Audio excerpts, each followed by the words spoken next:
This poem feels completely different from everything else Sayori's written. But more than that, I changed my mind.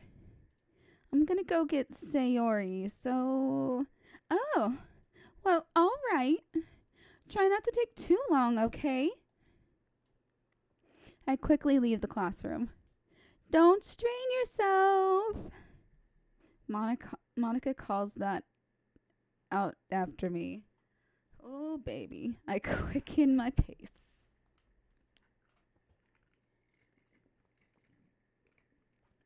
What was I thinking?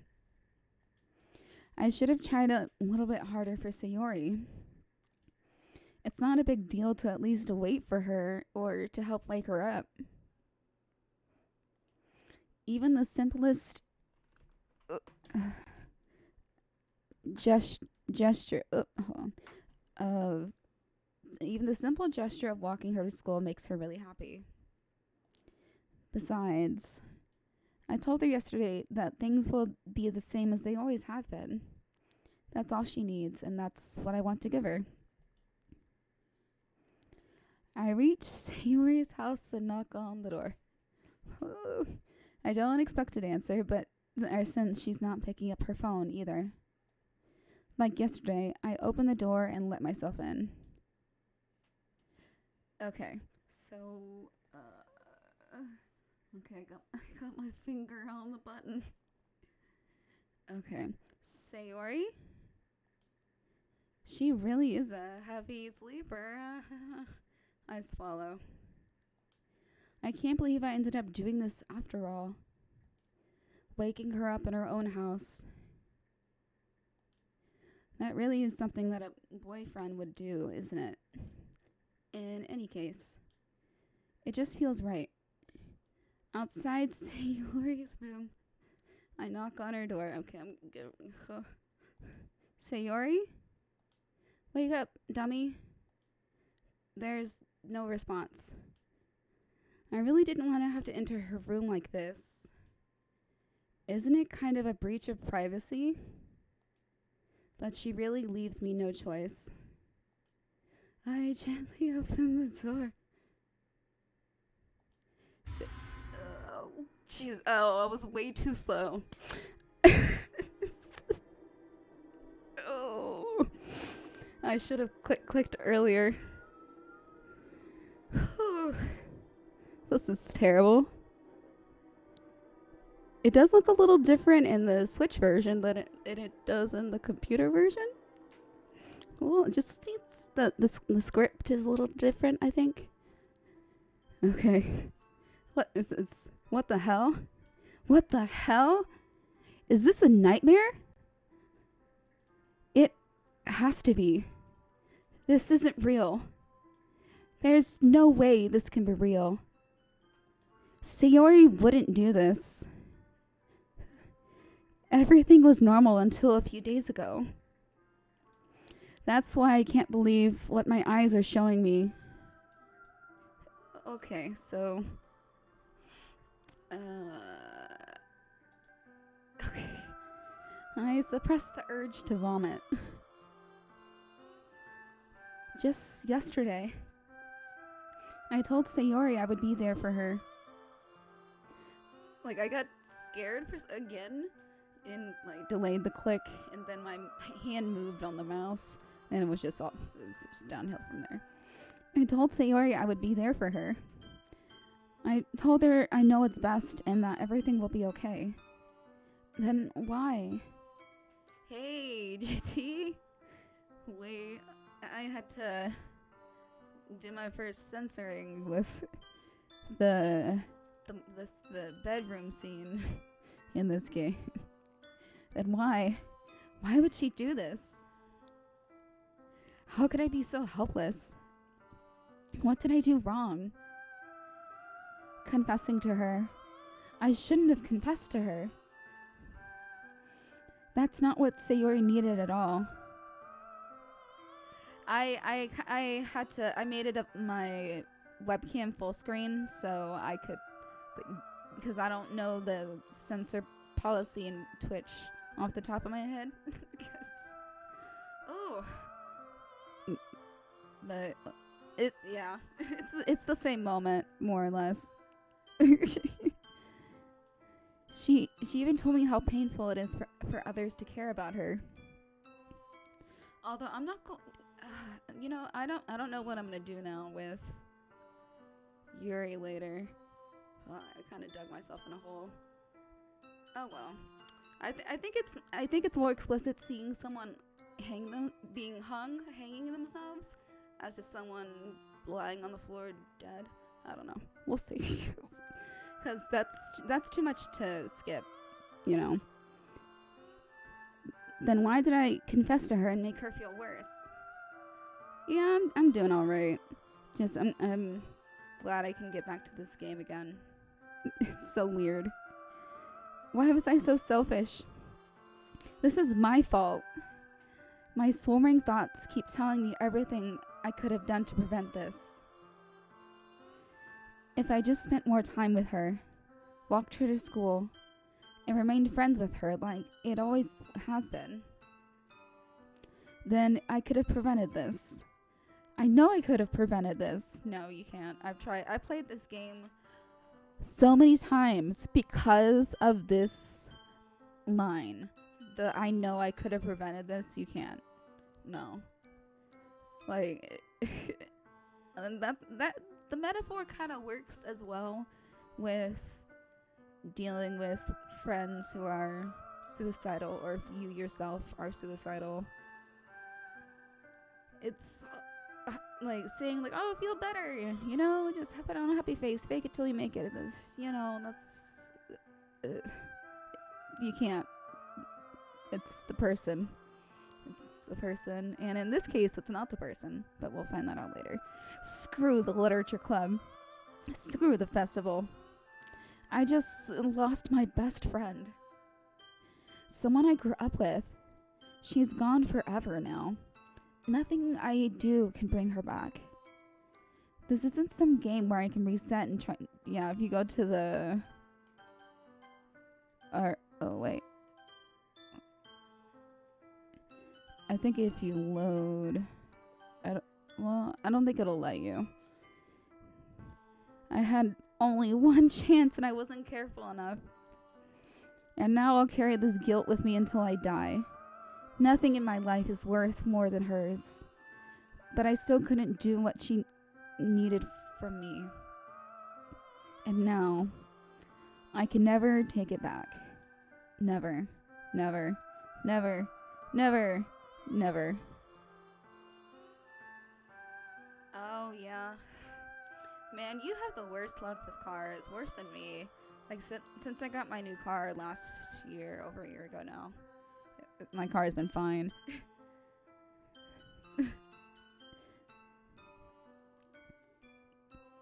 Oh boy. And alright, Act 2. Start. Yep. Are you gonna get a new one? Yeah, like at this point. Okay. I forgot it does that.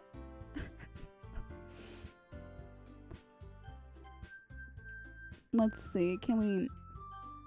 Nope, file is missing or corrupt, so you can't go back because... Oh, starting... Oh, shit. It just did it for me.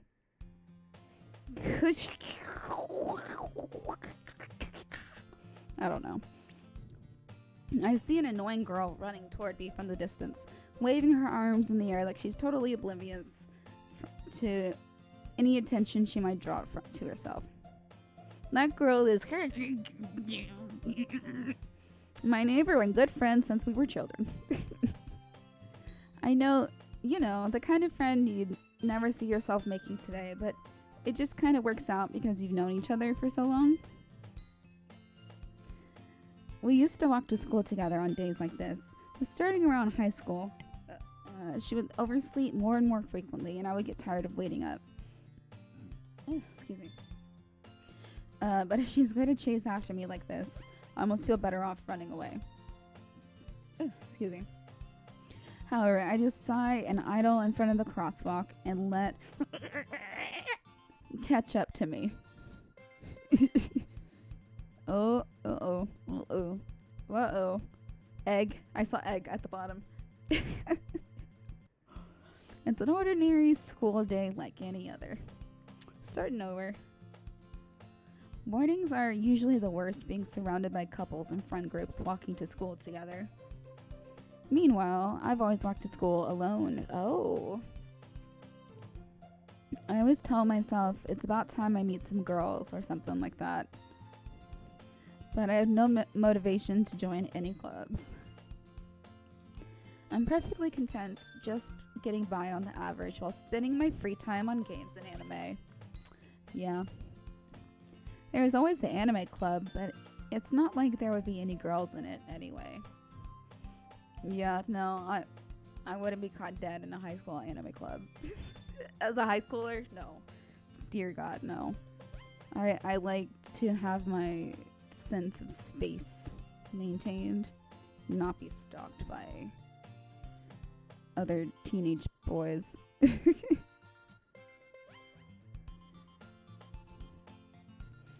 The school day is ordinary as ever, and it's over before I know it. After I pack up my things, I stare blankly at the wall, looking for an ounce of motivation. Clubs. There really aren't any that interest me. Besides, most of them would probably be way too demanding for me to want to deal with. I guess I have no choice but to start with the anime club. Got no choice. Gotta join one club, I guess. Krampus? Oh? Monica?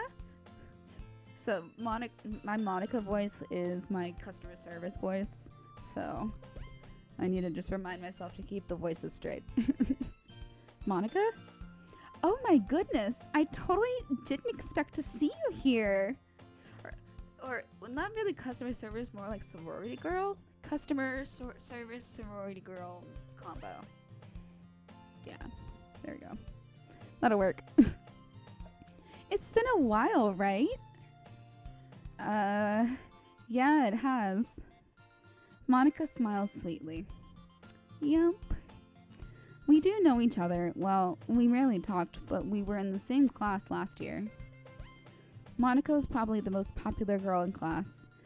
Smart, beautiful, athletic. Basically, completely out of my league. So having her smile at me so genuinely feels a little... What did you come in here for, anyway? Oh, I've just been looking for some supplies to use for my club. Do you know if there's any construction paper in here? Or markers? Crayola, preferably. I guess you could check in the closet. I don't know. Like, you're in the debate club, right? About that. I actually quit the debate club. Really? You quit? Yeah. To be honest, I can't stand all the politics around the major clubs. It feels like nothing but arguing about the budget and publicity and on how to prepare for events. I'd much rather take something I personally enjoy and make something special out of it. In that case, what club did you decide to join? Actually, I'm starting a new one. A literature club. Literature? That sounds kind of dull. Like, yeah, no, I totally understand not wanting to do more homework. How many members do you have so far? It's kind of embarrassing, but there are only 3 of us so far. It's really hard to find new members for something that sounds so boring. Well, I can see that. But it's really not boring at all, you know. Literature can be anything. Reading, writing, poetry. I mean, one of my members even keeps her manga collection in the club room. I feel like she should whisper this. I mean, even one of my members keeps her manga collection in the club room. Wait, really? Yeah, it's funny, right? She always insists that manga is literature too. I mean, she's not wrong, I guess. And besides, a member's a member, right? Did Monica say she? A weeb? Hey, Krampus. By any chance, are you still looking for a club to join? I mean, I guess so, but in that case, is there any chance you could do me a big favor? I won't ask you to join, but if you could at the very least visit my club, it would make me really happy. Please? Well, I guess I have no reason to refuse. Besides, how could I ever refuse someone like Monica? Sure, I guess I could check it out. Awesome. You're really sweet, Krampus. You know that? It's nothing, really. Shall we go, then? I'll look for the materials another time. You're more important. Okay. But guess what? Since Sayori's not here... there's no cupcakes. So we'll see what happens instead. And thus today marks the today marks the day I sold my soul to Monica and her irresistible smile. That damn smile. I dejectedly followed Monica across the school and upstairs, a section of the school I rarely visit. Monica, full of energy, swings open the classroom door. I'm back! And I brought a guest with me. A guest? Seriously? You brought a boy? Way to kill the atmosphere. Don't be mean, Natsuki. But anyway, welcome to the club, Krampus. Alright. All words escape me in this situation. This club is full of incredibly cute girls that are all 18. Everybody in this thing is 18. 18. That sounds terrible coming. I'm just gonna stop talking about that. So, let me guess. You're Monica's boyfriend, right? What? No, I'm not. Natsuki. The girl with the sour attitude, whose name is apparently Natsuki, is one I don't recognize. Her small figure makes her look like a first-year student. Makes her look like a first-year student is the thing that is pointed out a lot. She's just literally, she's malnourished. Her dad doesn't feed her or give her any food money, and she just kind of got her growth stunted. I'm like, yeah, no, that's why I'm so fucking short. It checks out. Anyway, this is Natsuki, energetic as usual. And this is Yuri, the vice president.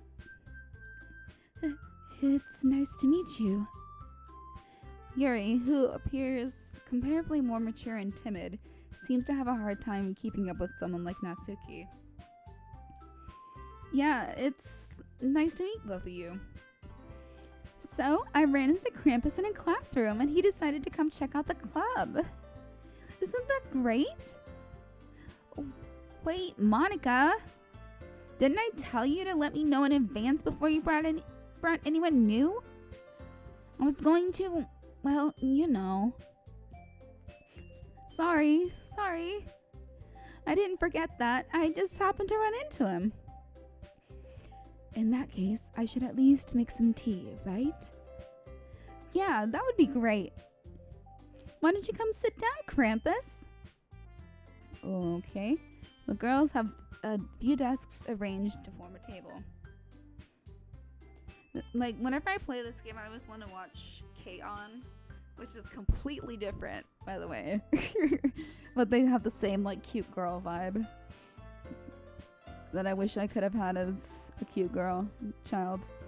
Like, Yuri walks to the corner of the room and opens the closet. Meanwhile, Monica and Natsuki sit across from each other. Still feeling awkward, I take a seat next to Monica.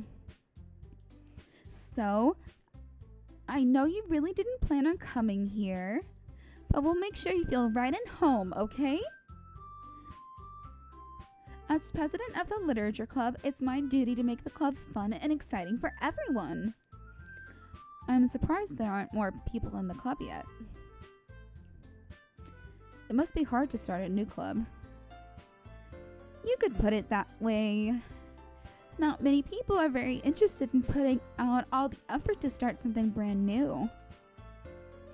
Especially when it's something that doesn't grab your attention, like literature. You have to work hard to convince people that you're both fun and worthwhile. But it makes school events, like the festival, that much more important.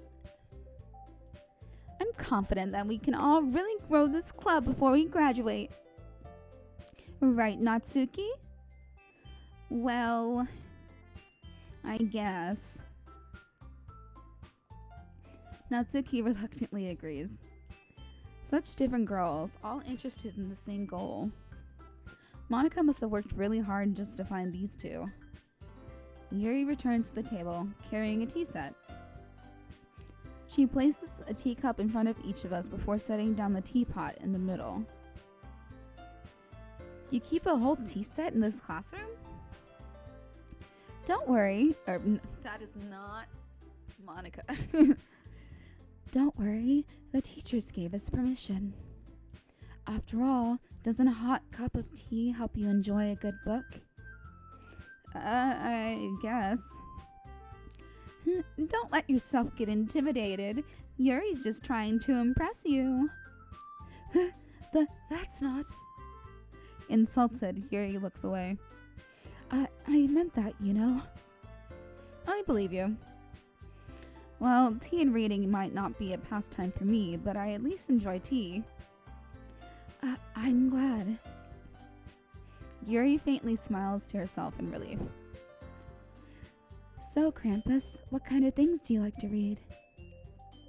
Well, considering how little I've read these past few years, I don't really have a good way of answering that. Manga. I mutter quietly to myself, half joking. Natsuki's head suddenly perks up. Yep. It looks like she wants to say something, but she keeps quiet. No, not much of a reader, I guess. Well, that can change. Oh boy. What am I saying? I spoke without thinking after seeing Yuri's sad smile. This guy's a fucking idiot. I love him. Anyway, what about you, Yuri? Well, let's see. Yuri traces the rim of her teacup with her finger. My favorites are usually novels that build deep and complex fantasy worlds. I forgot the Yuri voice again. The level of creativity and craftsmanship behind them is amazing to me. And telling a good story in such a foreign world is equally impressive. Yuri goes on, clearly passionate about her reading. She seems so reserved and timid since the moment I walked in, but it's obvious the way her eyes light up that she finds her comfort in the world of books, not people. But, you know, I like a lot of things. Stories with deep psychological elements usually immerse me as well. Isn't it amazing how a writer can so deliberately take advantage of your own lack of imagination to completely throw you for a loop? Anyway, I've been reading a lot of horror lately. Yeah, those tend to align. I read a horror book once. Finger guns. I desperately grasp something I can relate to at the minimal level. Like I saw The Exorcist once. At this rate, Yuri might as well be having a conversation with a rock. I'd expect that from you, Yuri. It suits your personality. Oh, is that so? Really, if a story makes me think or takes me to another world, then I really can't put it down.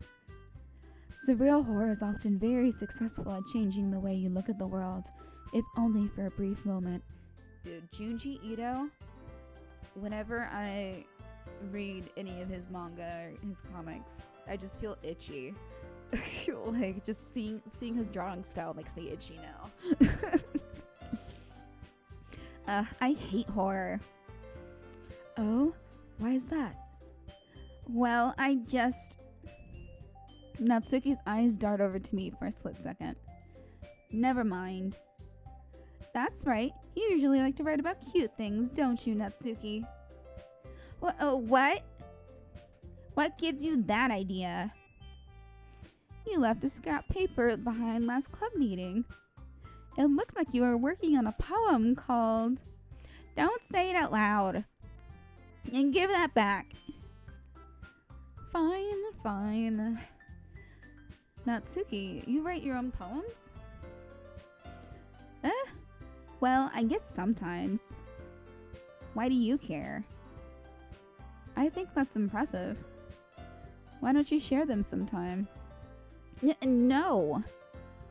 Natsuki averts her eyes. You wouldn't like them. Not a very confident writer yet? I understand how Natsuki feels. Sharing that level of writing takes more than just confidence. It comes with great confidence as well. The truest form of writing is writing to oneself.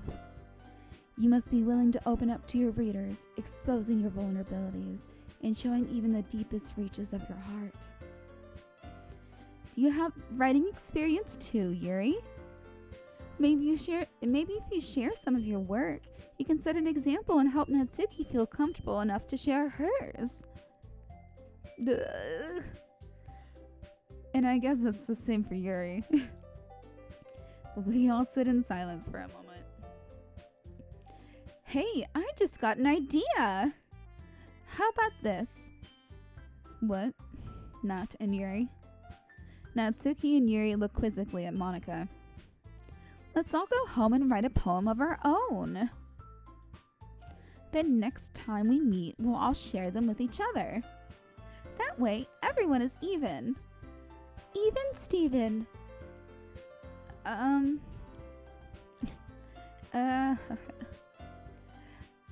mean, I thought it was a good idea. Even without the even Steven.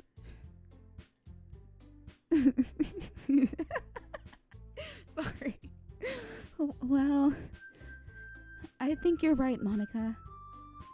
We should probably start finding activities for all of us to participate in together. I did decide to take on the responsibility of vice president after all. I need to do my best to nurture the club as well as its members. Besides, now that we have a new member, it seems like a good step for us to take.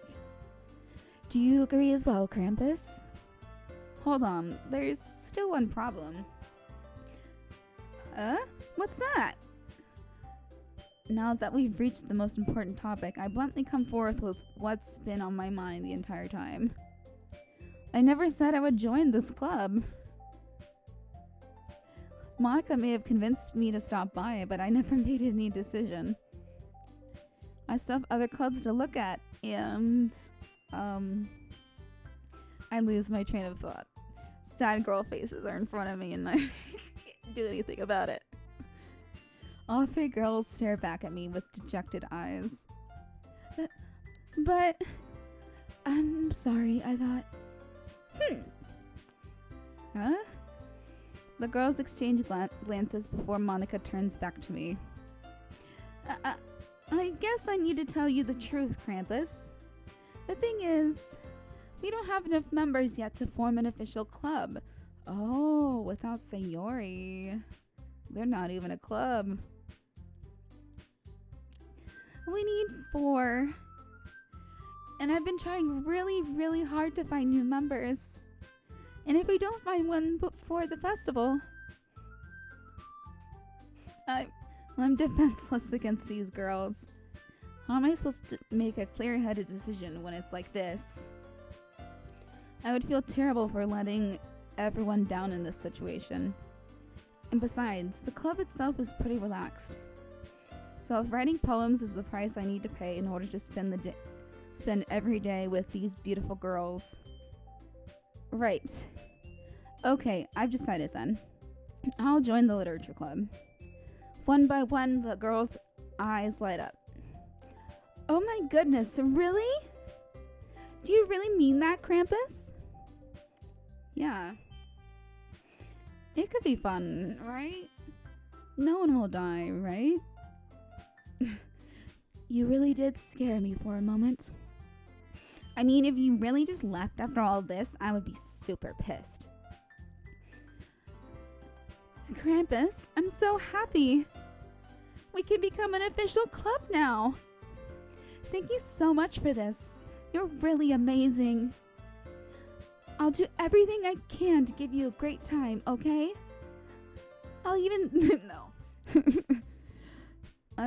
Thanks, I guess. Okay, everyone. I think with that, we can officially end today's meeting on a good note. Everyone remember tonight's assignment. Write a poem to bring to the next meeting so we can all share. Monica looks over at me once more. Krampus, I look forward to seeing how you express yourself. Yeah. Can I really impress the class star Monica with my mediocre writing skills? I already feel the anxiety welling up inside me. Meanwhile, the girls continue to chit-chat as Yuri cleans up the tea set. I guess I'll be on my way then. Okay. I'll see you tomorrow then. Can't wait. Oh boy. With that, I depart the club room and make my way home. The whole way, my mind wanders back and forth between the three girls. Natsuki, Yuri, and of course, Monica. Will I really be happy spending every day after school in a literature club? Perhaps I'll have the chance to grow closer to one of these girls. Alright. I'll just need to make the most of my circumstances, and I'm sure good fortune will find me. And I guess that starts with writing a poem tonight. Okay, I'm gonna save here. Oh, special poem? Yes. Oh, no. Okay. Oh, I hate this. Today I cut my skin open for the first time. It was exhilarating. I think I understand how blank feels now. I'm supposed to be the responsible one though, so I don't think I'll be doing it again unless I decide to kill myself. I left a memento of the occasion below. Oh boy. Okay. So here, I'm gonna save.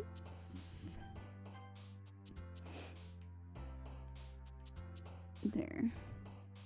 Okay.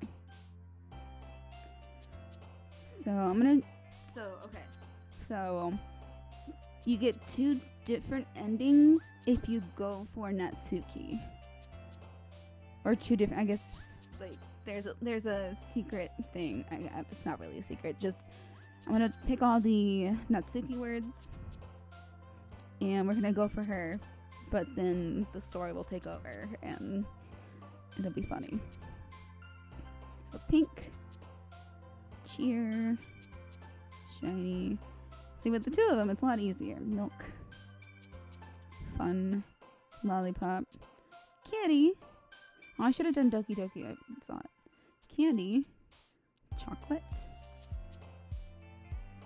silly socks, bunny,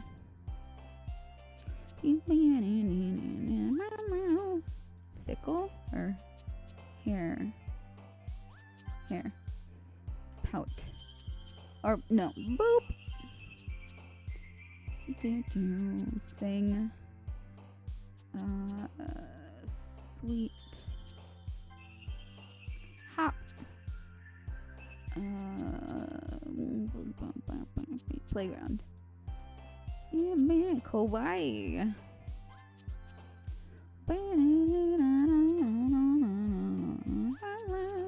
Laugh.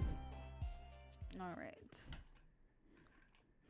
I'm actually gonna take a quick break, and it's to get more water because I'm like my throat is dry, and I just have ice in my cup, and waiting for it to melt is not happening fast enough. So I will be back very shortly. I'll just leave this open.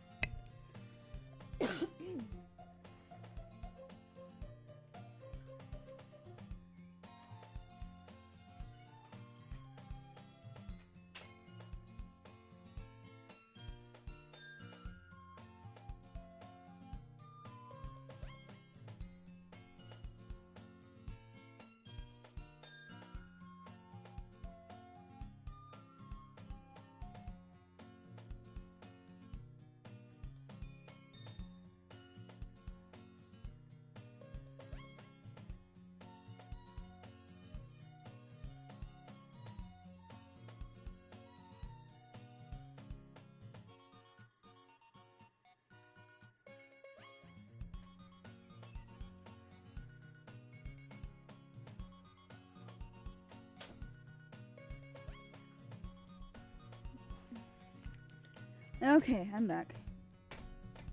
Oh, okay. Is the background moving? Has the background been moving?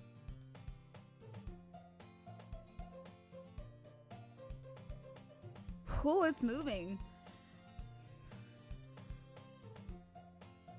It's like moving to the right. Oh boy. Okay. Left it on the weird spot.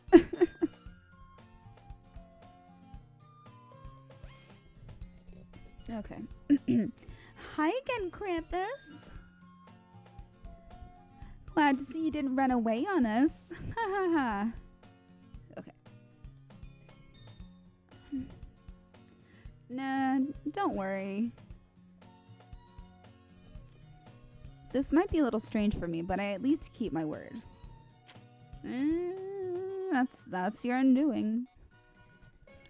Well, I'm back at the literature club. I was the last to come in, so everyone else is already hanging out. Oh. Thanks for keeping your promise, Krampus.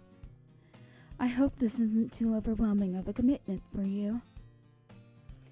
Making you dive headfirst into literature when you're not accustomed to it. Oh, hold on.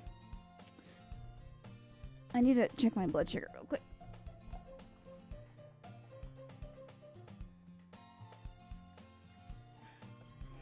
Okay, I can multitask. Oh yeah, this is definitely like. Well, this is my right, but it's. Oh come on! What is that? What was that? Oh come on! Like he deserves any slack. You already had to be dragged here by Monica. I don't know if you plan to just come here and hang out or what. But if you don't take us seriously, then you won't see the end of it. Okay, Natsuki. That's a bit more creepy now. Oh. Natsuki, you certainly has a big enough mouth for someone who keeps their... Ouch. My finger pricker thing broke, so now I have to do it myself.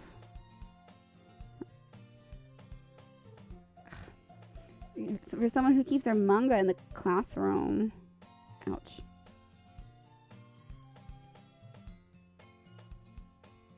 Okay, I think I got it. Okay, that is not enough blood. Okay, hopefully that's enough.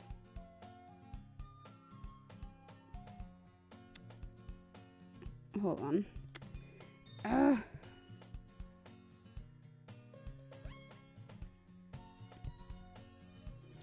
See, that's the worst part. Like, you get calluses after a while of doing this. So, like, the blood doesn't want to come out ever. Okay.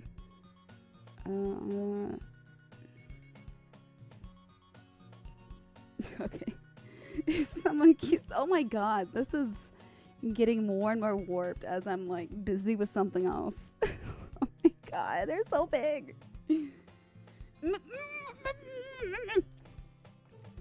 Natsuki finds herself stuck between saying Monica and manga. Jesus Christ, they're so big now. Manga's literature!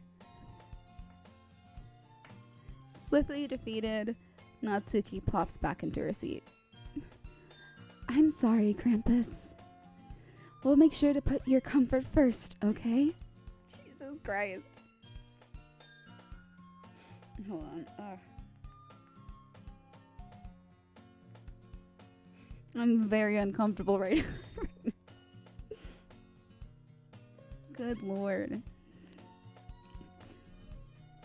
Yuri shoots Natsuki with a disappointed glance.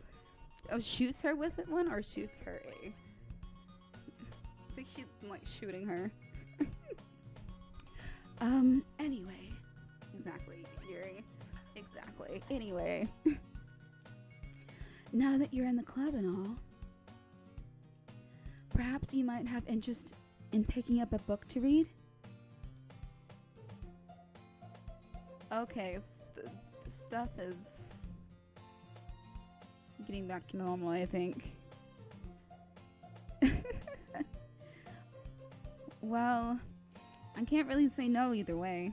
Like you said, I'm in this club now. So it only feels right for me to do something like that if you ask. Wait. I didn't mean it like that.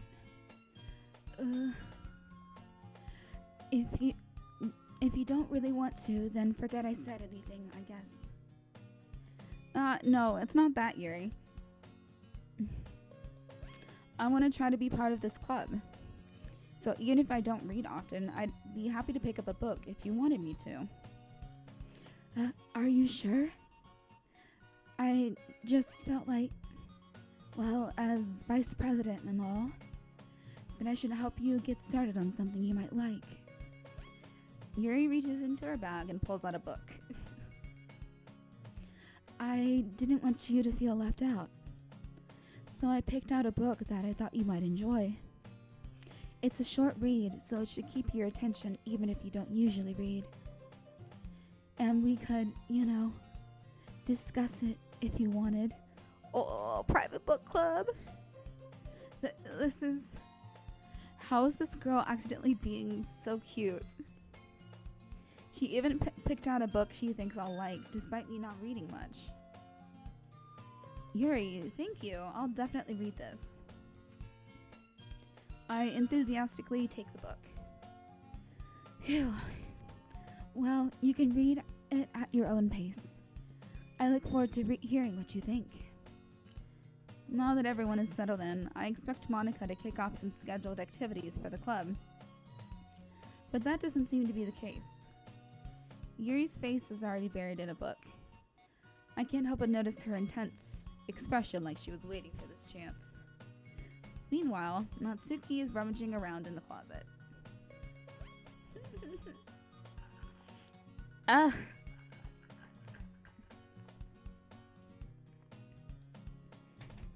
So Natsuki is my rally girl kind of voice, but I lose it sometimes, so we'll see. Oh my god. I hear Natsuki utter an exasperated sigh from within the closet. She seems to be annoyed by something. I approach her in case she needs a hand. You looking for something in there? Fucking Monica!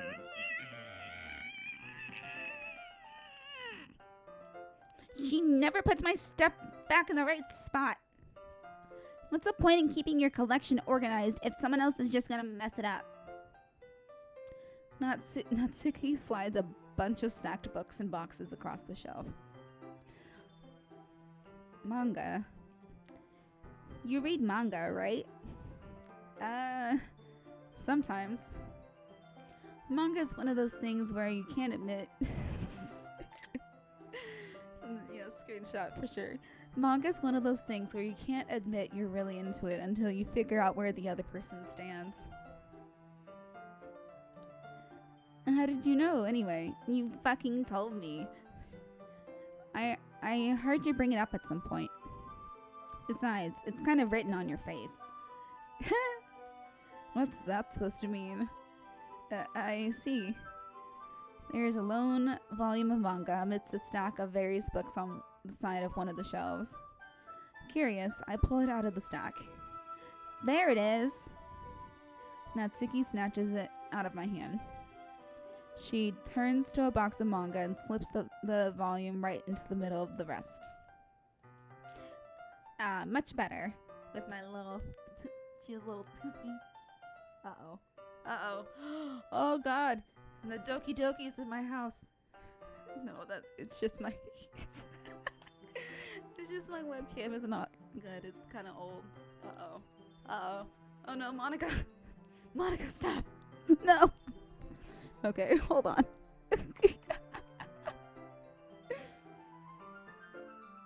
Oh. Now I'm frozen. Monica. Taking over my stream. Okay, wait.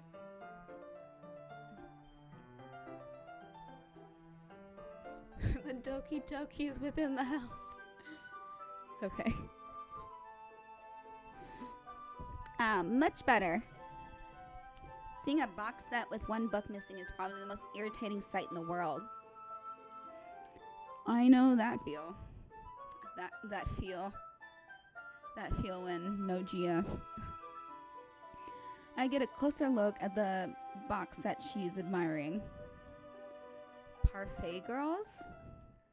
It's a series I've never heard of in my life. That probably means it's either way out of my demographic or it's simply terrible. If you're gonna judge, then you can do it through the glass on that door. She's like, get the fuck out of here. She points to the classroom door. Hey, I wasn't judging anything. I didn't even say anything. It was the tone of your voice. I didn't even say anything. But I'll tell you one thing, Krampus. I'll tell you one thing, Krampus. Don't judge a book! In fact, Natsuki pulls out the first volume of Parfait Girls from the box. Don't judge a book. I'm gonna show you exactly why. She shoves the book right into my hands. Alright. I stare at the cover. It features 4 girls in colorful attire, striking animated feminine poses. It's exceedingly moe. Don't just stand there. What? Natsuki grabs my arm and pulls me out of the closet. Oh no, what is going on? Monica, damn it. Is this it for my webcam?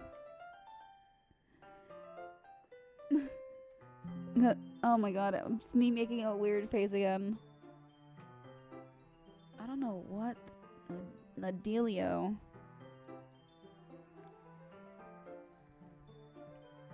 Why? Okay. Okay, Monica, stop fucking up my stream, please.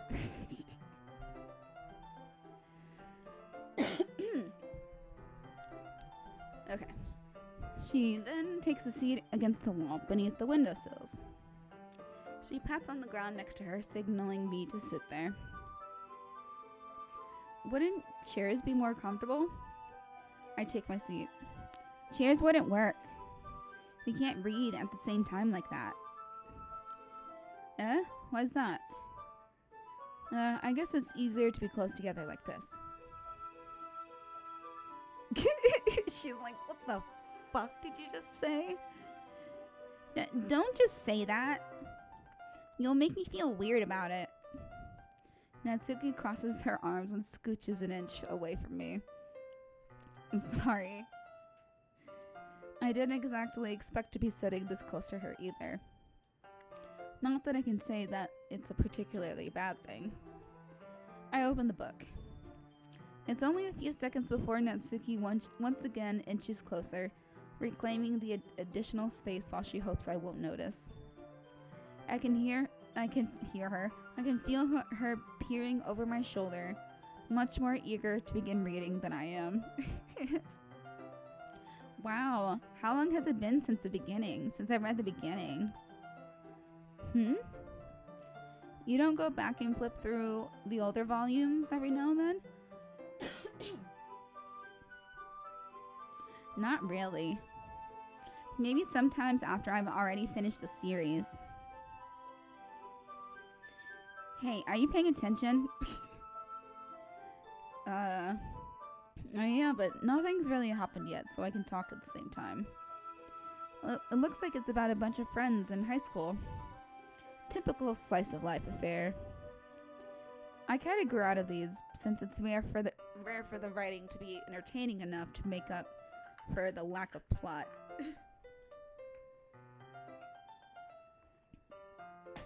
Are you sure this isn't boring for you? It's not. Even though you're just watching me read? Well, I'm fine with that.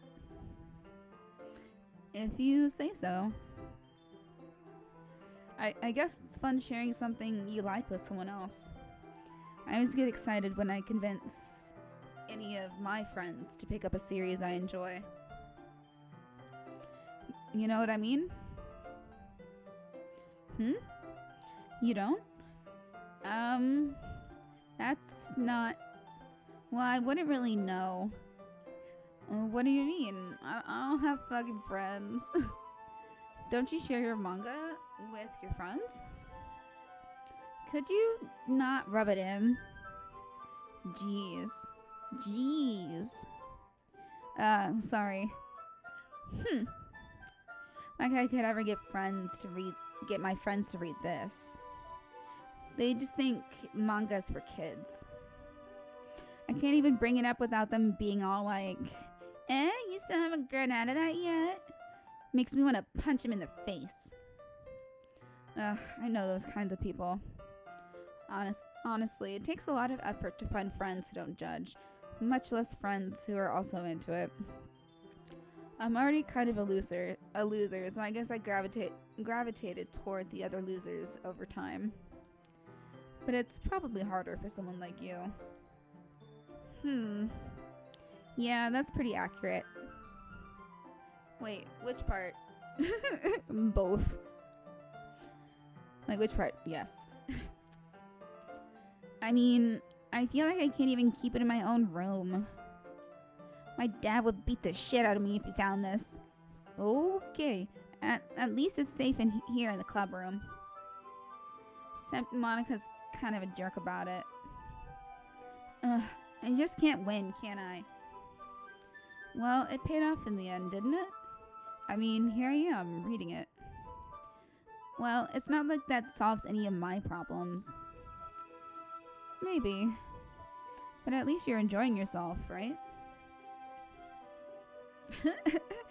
She was like, I guess.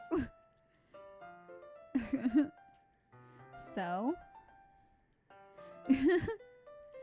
Geez, that's enough. Are you gonna keep reading or what? Yeah. I flipped the page.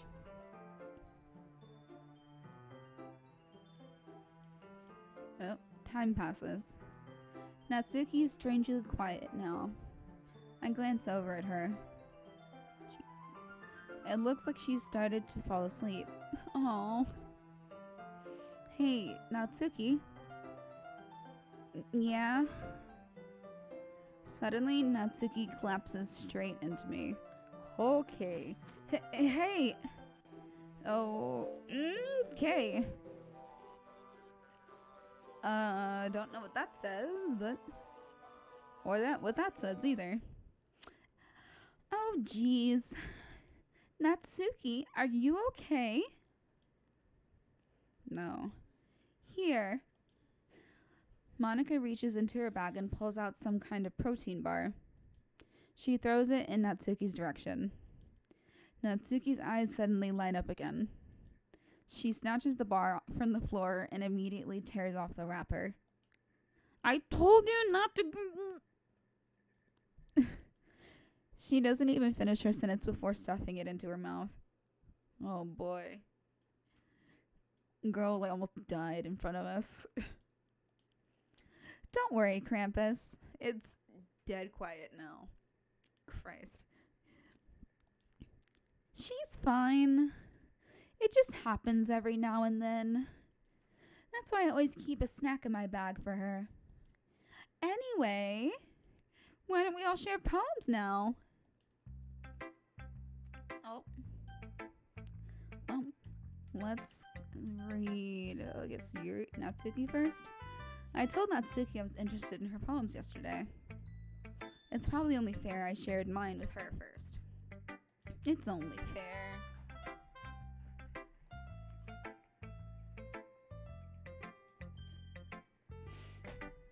Okay, well, let's start off with the things I don't like. First of all, Natsuki rereads my poem. Never mind. I don't feel like giving you my opinion. Then what's the point of sharing in the first place? I wrote this when I could have been doing other things. In fact, I remember how I said I wanted to read your poems? That's what I had in mind when writing this. I want to help you feel comfortable enough to share yours. Like Monica said.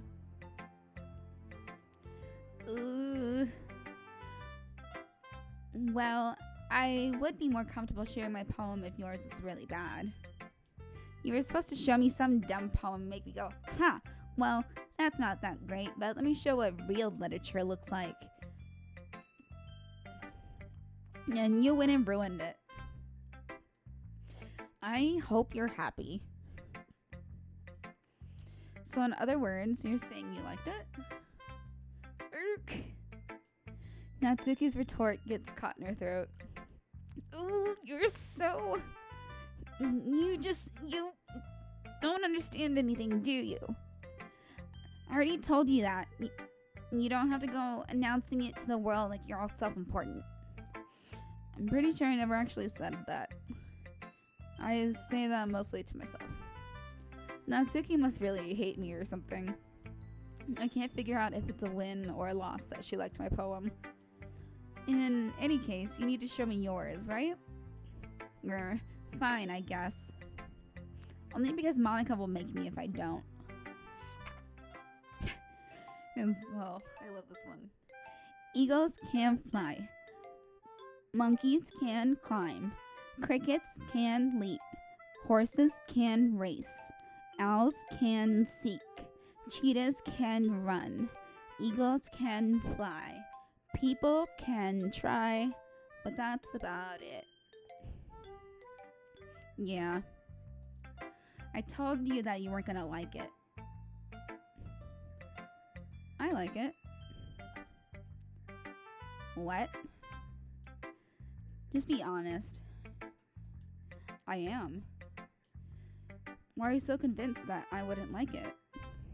Well, because everyone in high school thinks that writing has to be all sophisticated and stuff. So people don't even take my writing seriously. But isn't the point of poems for people to express themselves? Your writing style wouldn't make your... Oh, wait, that wasn't Natsuki. Your writing style wouldn't make your message any less valid. Yes, exactly. I like it when it's easy to read but hits you hard. Like in this poem. Like one of the most powerful, like, the shortest short stories out there. It's like the Ernest Hemingway, that for sale, baby shoes never worn. It, you know, like, you think about it, like, oh, baby shoes, oh, you know, it's sad, you know? It makes you think, but it's like a little ad almost. It's something you'd see in the newspaper. Seeing everyone around do great things can be really disheartening. So I decided to write about it. Yeah, I understand. But the other nice thing about the simple writing is that it puts more weight on the wordplay. Like, I set up for a rhyme at the end, but then made it fall flat on purpose. It helps bring out the feeling in the last line. So you did. I guess more went into it than I realized. That's what it means to be a pro.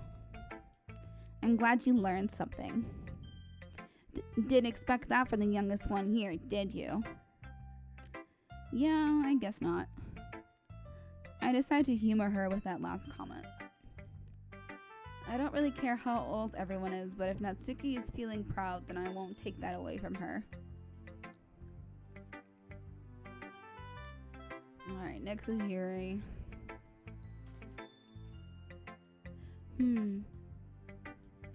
Yuri stares at the poem. A minute passes. More than enough time for her to finish reading. Sorry. I forgot to start speaking. It's fine. Don't force yourself. I'm not. I just need to put my thoughts into words. Hold on. Okay. This is your first time writing a poem, right? Yeah. Why do you ask? 'Cause it fucking sucks. I'm just making sure. I guess that it might be after reading through it. So it's... Oh, shit. Sorry. It's that bad. No! Did I just raise my voice? I'm so sorry. Yuri buries her face in her hands. I can see the other group, like Monica and Natsuki looking over like, what the fuck are you guys doing? I couldn't help but notice that it's been several minutes and we really haven't gotten anywhere. It might take Yuri a while to get used to new people. It's fine. I really didn't notice. What were you saying? Right, it's just that there are specific writing habits that are usually typical of new writers. And having been through that myself, I kind of learned to pick up on them.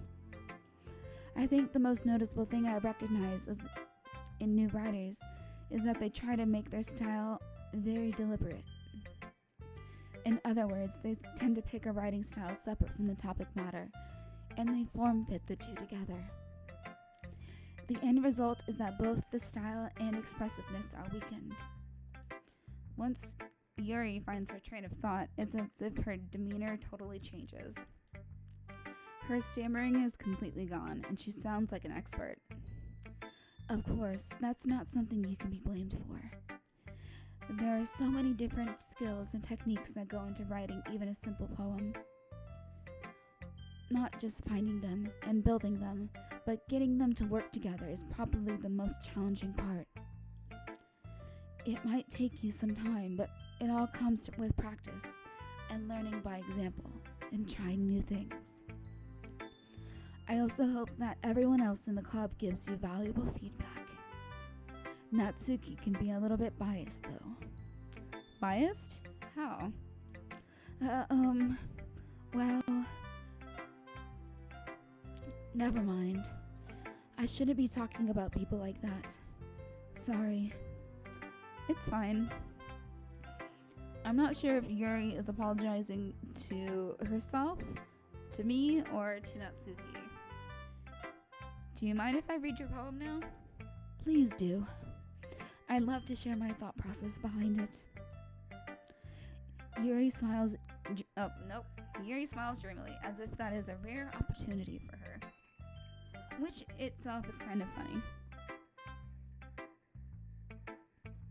After all, isn't this supposed to be a literature club? Oh. Ghost under the light. The tendrils of my hair illuminate beneath the amber glow, bathing It must be this one, the last remaining streetlight to have withstood the test of time, the last yet to be replaced by the sickening blue-green hue of the future. I bathe, calm, breathing air of the present, but living in the past. The light flickers. I flicker back. I'm sorry I have such terrible handwriting. What? I wasn't thinking that at all. But it took you a long time to read. You took a long time to read. Well, I just don't read script very often. Actually, I think your handwriting is pretty. That's a relief. Also, I like the poem. Even though it's short, it was really descriptive. It wasn't too short. I usually write longer poems. Not at all. I'm really glad you like it. I'll be honest. Since it's our first time sharing, I wanted to write something a little more mild. Something easy to digest, I suppose. Are you into ghosts, Yuri? Hoo. Actually, the story isn't about a ghost at all, Krampus. Really? I must have totally missed the point. Well, you just said we took a long time reading. Okay. I suppose you did only glance over it after all. But remember that poets often express their own thoughts, feelings, and experiences in their work. They usually do more than tell a simple story or paint a picture. In this case, perhaps the subject of the poem is only being symbolically compared to a ghost, lingering in our last remaining place of comfort, unable to let go of the past, and soon to be left with nothing. That's a lot more solemn, putting it that way. I hadn't even thought about that. That's impressive. It's nothing, really. Well, it makes me happy that you think that. Just remember that it won't be long before you pick up on these things, too. Yeah, maybe you're right. I guess I'll have to keep trying. I'm counting on you. Okay. Monica. Hi, Krampus. Having a good time so far? Yeah. Good, I'm glad to hear it. By the way, since you're new and everything, if you have any suggestions for the club, like new activities or things we can do better, I'm always listening. Always listening. Don't be afraid to bring things up, okay? Alright, I'll keep that in mind. Of course I'll be afraid to bring things up. I'm much better just going with the flow until I'm more settled in. Anyway, want to share your poem with me? It's kind of embarrassing, but I guess I have to. Don't worry, Krampus. We're all a little embarrassed today, you know? But it's that sort of barrier that we'll all learn to get past soon. Yeah, that's true. I hand Monica my poem. I like it, Krampus. Really? It's a lot cuter than I expected. Oh, jeez. No. It kind of makes me think of something Natsuki would write. And she's a good writer, too. So take that as a compliment. If you say so. Yep. If you're interested in Natsuki, then always keep a snack on you. Okay. She'll cling to you like a puppy. Okay, that's weird advice. Natsuki's dad doesn't give her lunch money or leave her any food in the house, so she's in a fussy mood pretty often. Yeah, I'm gonna beat up Natsuki's dad now. But sometimes she just loses all of her strength and shuts down. Like earlier. is just a guess, but I think she's so small because her malnutrition is interfering with her adolescent growth. But hey, some guys are into petite girls too, you know. Why do people always have to remind?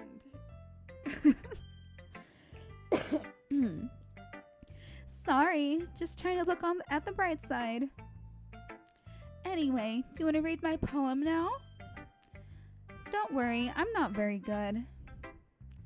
You sound pretty confident for someone who claims not to be very good. Well, that's because I have to sound confident. That doesn't mean I always feel that way, you know? I see. Well, let's read it then. Okay. Hole in wall. But he wasn't looking at me. Confused, I frantically glanced at my surroundings, but my burned eyes can no longer see color. Are there others in this room? Are they talking? Or are they simply poems on flat sheets of paper? The sounds of frantic scrawling playing tricks on my ears. The room begins to crinkle, closing in on me. The air I breathe dissipates before it reaches my lungs. I panic. There must be a way out. It's right there. He's right there. Swallowing my fears, I brandish my pen. So, what do you think? It's very freeform, if that's what you call it. Sorry, I'm not really the right person to ask for feedback. It's okay. Yeah, that kind of style has gotten pretty popular nowadays. That is, a lot of poems have been putting emphasis on the timing between the words and lines. When performed out loud, it can be really powerful. What was the inspiration behind this one? Well, I'm not sure if I know how to put it. I guess you could say I guess you could say that I had some kind of epiphany recently. It's been influencing my poems a bit. An epiphany? Yeah, something like that. I'm kind of nervous to talk about deep stuff like that because it's kind of coming on strongly. Maybe after everyone is better friends with each other. Anyway, here's Monica's writing tip of the day. Sometimes when you're writing a poem or a story, your brain gets too fixated on a specific point. If you try so hard to make it perfect, then you'll never make any progress. Just force yourself to get something down on the paper and tidy it up later. See, like, it's just like, okay. Everyone I've talked to, like, oh, I never know what to write or in the first place. I'm like, it doesn't matter. Just put something on the page. So then, like, you have something to work with, you know? Like, don't act like you can pull a masterpiece right out of your ass by just sitting there and thinking about it all the time. You're not gonna write your book if you're just sitting there thinking about what the first sentence is gonna be because you're stuck on it when you have the rest of the story in your head, and you're not even gonna write it down before you forget or lose your inspiration. Just doesn't matter what order you write things down in. It's like making a movie. They don't film the movie in order. They film it based on what is most convenient. You know, the things you could plan for ahead of time. Okay, but yeah, just do it. If you're gonna do it, do it. If you're not, then don't waste my time asking me for advice. Another way to think about it is this. If you keep your pen, I like this way of thinking of it. If you keep your pen in the same spot for too long, you'll just get a big dark puddle of ink. So just move your hand and go with the flow. That's my advice for today. Thanks for listening. Okay. Phew. I guess that's everyone. I glance around the room. That was a little more stressful. Oh. Oh. Music. Okay. Oh, that was a little more stressful than I anticipated. It's as if everyone is judging me for my mediocre writing abilities. Even if they're just being nice, there's no way my poems can stand up to theirs. This is a literature club, after all. I sigh. I guess that's what I ended up getting myself into. Across the room, Monica is writing something in her notebook. My eyes land on Yuri and Natsuki. They gingerly exchange sheets of paper, sharing their respective poems. As they read in tandem, I watch each of their expressions change. Oh, this is gonna be different than last time.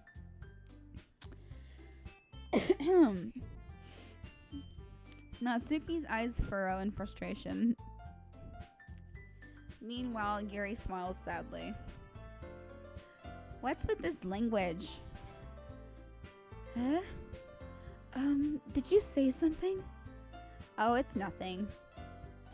Natsuki dismissively returns the poem to the desk with one hand. I guess you could say it's fancy. Thanks. Yours is cute. Cute? Girl, you started it. Natsuki started it. But I have to pick Natsuki. Well, yeah. Did you completely miss the symbolism or something? It's clearly about the feeling of giving up. How can that be cute? I know that. I just meant the language, I guess. I was trying to say something nice. Eh? You mean you have to try that hard to come up with something nice to say? Thanks, but it really didn't come out nice at all. Nope. Well, I do have a couple suggestions. If I was looking for suggestions, I would ask someone who actually liked it.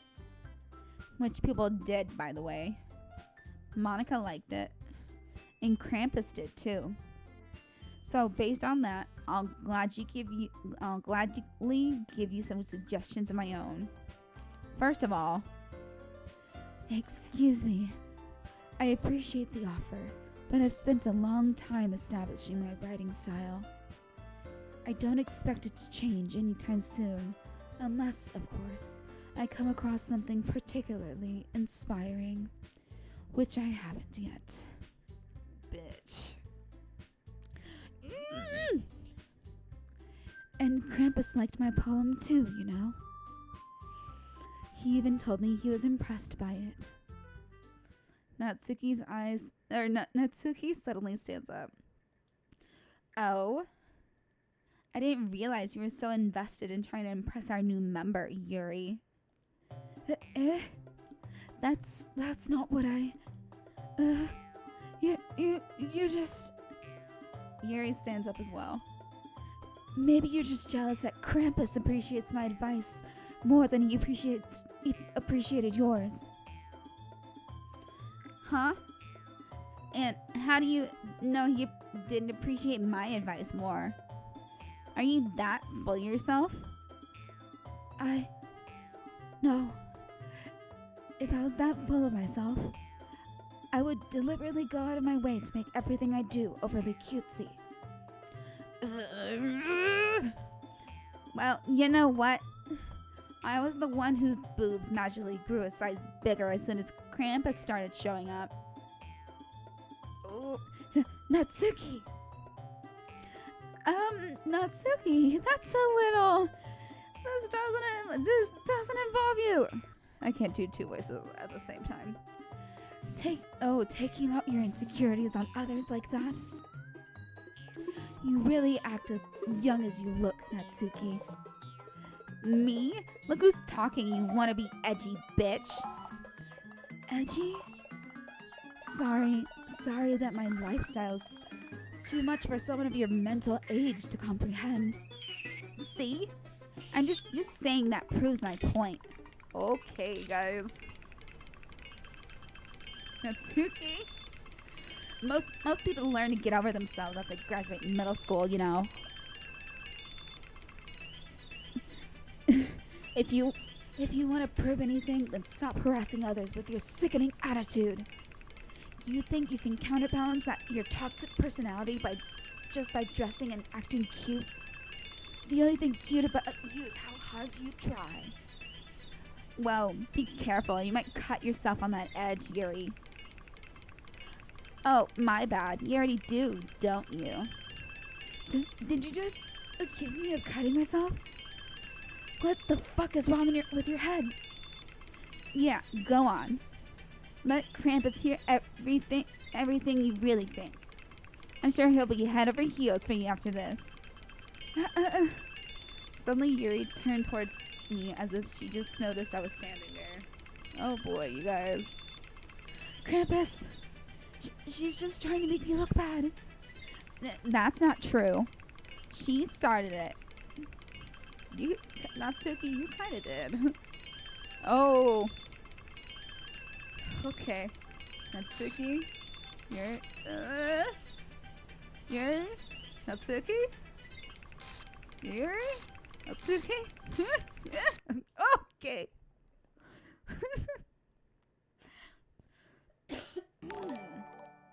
Alright. Monica, can you please... Oh.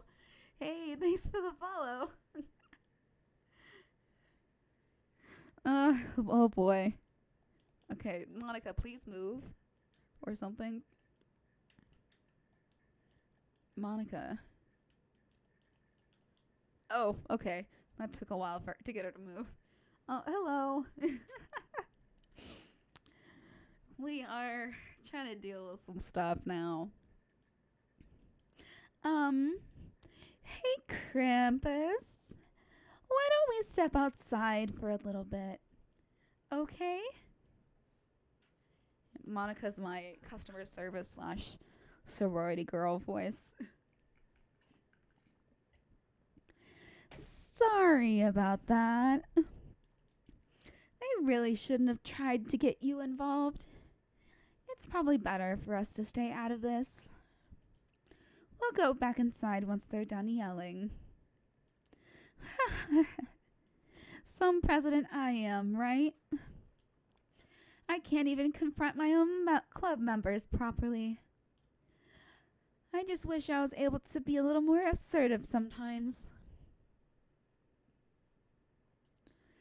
But I never have it in me to put my foot down against others. You understand, right? Anyway, if this makes you want to spend less time with the others, then that's fine. I'd be happy to spend time with you instead. Suddenly, Natsuki runs out of the classroom. Uh-oh. Uh-oh. She quickly runs away. Oh. Even though you started it, I don't know what you said, Yuri. Oh, dear. Well, it looks like they're done. Yeah. Yeah, no, this game is just Monica. You know? But I like having her be like the sorority girl kind of third neutral party kind of voice, tone of voice. And then Yuri is just, I compare her to a cloud. I didn't mean it. I didn't mean it. I didn't mean it. Yuri's rocking back and forth in her desk with her palms on her forehead. Yuri? I didn't mean it. I believe you. I have no idea what Yuri might have said to Natsuki.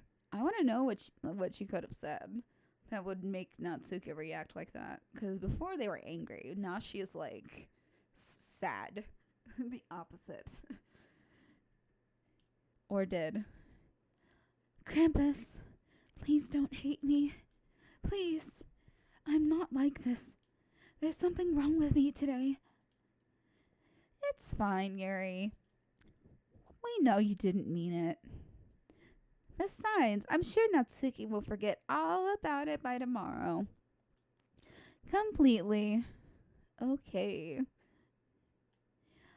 Anyway, the meeting is over, so you can go home now if you want.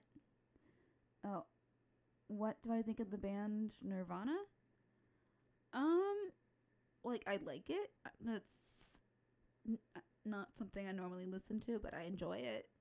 Like, there's Smells Like Teen Spirit is really the only song I know. So, I'm a casual. I'm a filthy casual when it comes to Nirvana.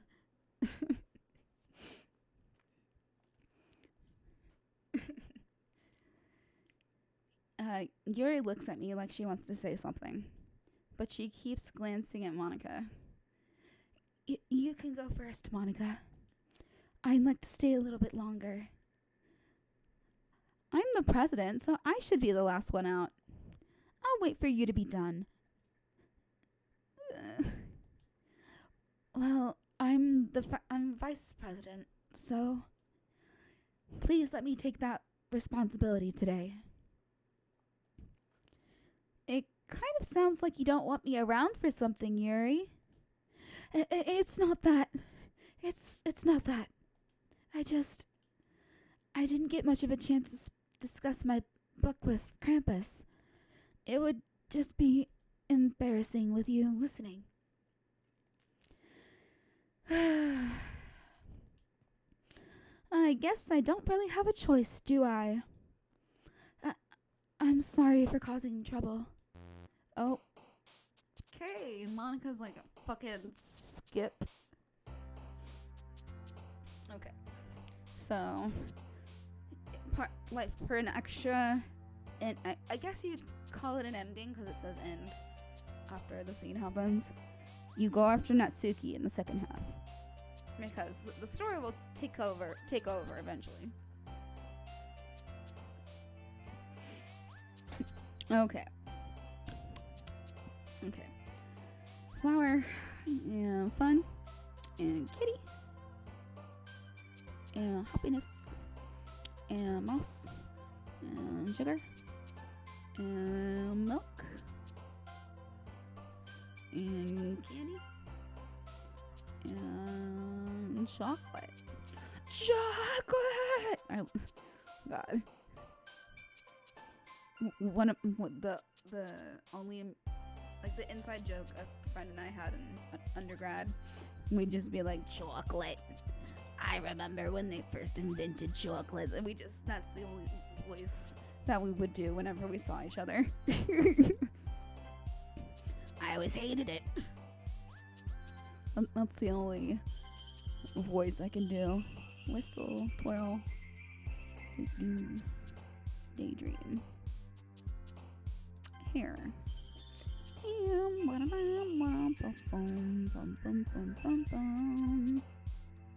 Doki Doki. Puppy. Games.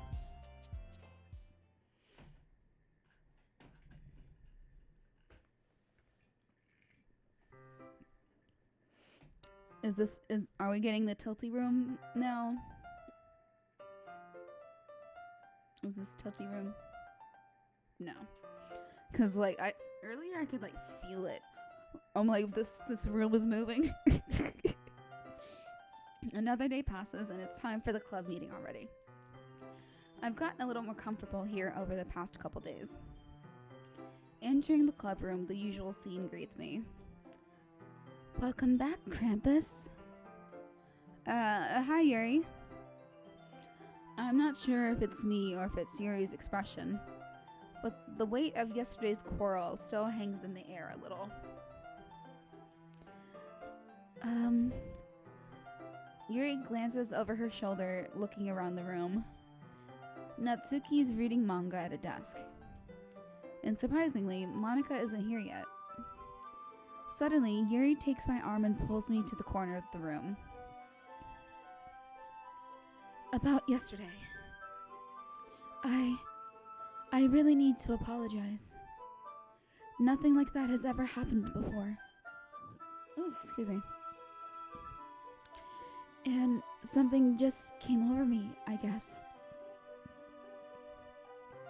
I wasn't acting mentally sound. Please don't think we're usually like this. Not just me, but Natsuki as well. Yuri, I'm happy that you were considerate and apologized. You don't have to worry too much. Even though I've only been here a couple days, I could tell something was off yesterday. Maybe we were just a little extra sensitive because it was our first time sharing poems. But whatever it was, it didn't make me think any less of you. I had already decided that there's no way you can be a bad person. And now that you're apologizing, I know you really didn't mean it. Krampus, don't say those kind things so frankly. They make me a little too happy. I'm really glad that you're such an understanding person. And I'm really glad you joined this club. Everything is a little bit brighter with you around and sorry, what am I saying right now? Hey, have you guys seen Monica? No, I haven't. I was also kind of wondering where she was. Man. I guess Yuri, I'm guessing you haven't either? She's acting strangely normal. Yuri's clearly taken aback by how calmly Natsuki is addressing her. No, I haven't. Geez, this isn't like her at all.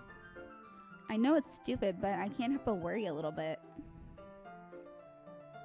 What? Why are you looking at me like that? Natsuki, about yesterday. I just wanted to apologize. I promise I didn't mean any of the things I said. She apparently said multiple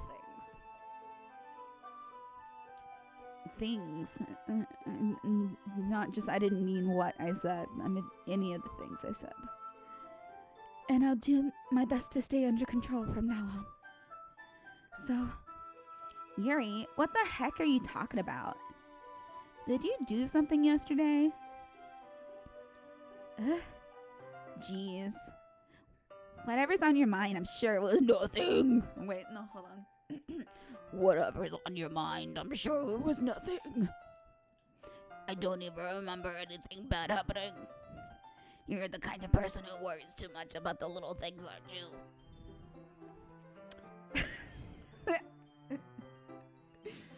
Oh boy. But I'll accept your apology anyway, if it helps you feel better about it. Besides, it's kind of nice to hear, since I was always afraid you secretly hated me or something like that. No, not at all. I don't hate you. Well, you're kind of weird, but I don't hate you either. Natsuki turns to me. You're still on trial, though. Hey! Suddenly, the doors swing open. Sorry, I'm super sorry. There you are. I didn't mean to be late. I hope you guys weren't worried or anything. Nah. Well, Natsuki was. I was not. What took you so long, anyway? Well, my last period today was study hall. Oh, wait, nope. That's not Natsuki. Well, my last period today was study hall. To be honest, I kind of just lost track of time. That makes no sense, though. You would have heard the bell ring at least. I must not have heard it since I was practicing piano. Piano? I wasn't aware you played music as well, Monica. Don't give me more credit than I deserve. I guess I've been practicing for a while, but I'm still not really good yet. Still, That must require a lot of dedication. So I'm still impressed. Aw, well, thanks, Yuri. You should play for something for us sometime. That's... Monica looks at me. Well, I'm working on writing a song, but it's not quite done yet. Maybe once I get a little better, I will. That sounds cool. I look forward to it. Is that so? Or is that so? No, whatever. I'm moving on. In that case, I won't let you down, Krampus. Monica smiles sweetly. She's like, get the fuck out, you guys. I didn't mean any pressure or anything like that. Don't worry. I was hoping that I could share it with you anyway. I guess that's why I've been practicing so much recently. I see. I'm not sure if Monica was referring to the whole club or just me. In that case, best of luck. Thanks. So I didn't miss anything, did I? Not really. I chose not to bring up anything that the three of us talked about. Besides, Natsuki had already run off into the closet. Krampus, since your compliments put me in a good mood, I was wondering if you would like to spend some time together today. I mean, in the club. We were supposed to be with Natsuki. I suppose so. I don't think I could say no to you after that book you gave. After you gave that book to me. Okay. Well, I guess I need to make sure Natsuki isn't waiting for me.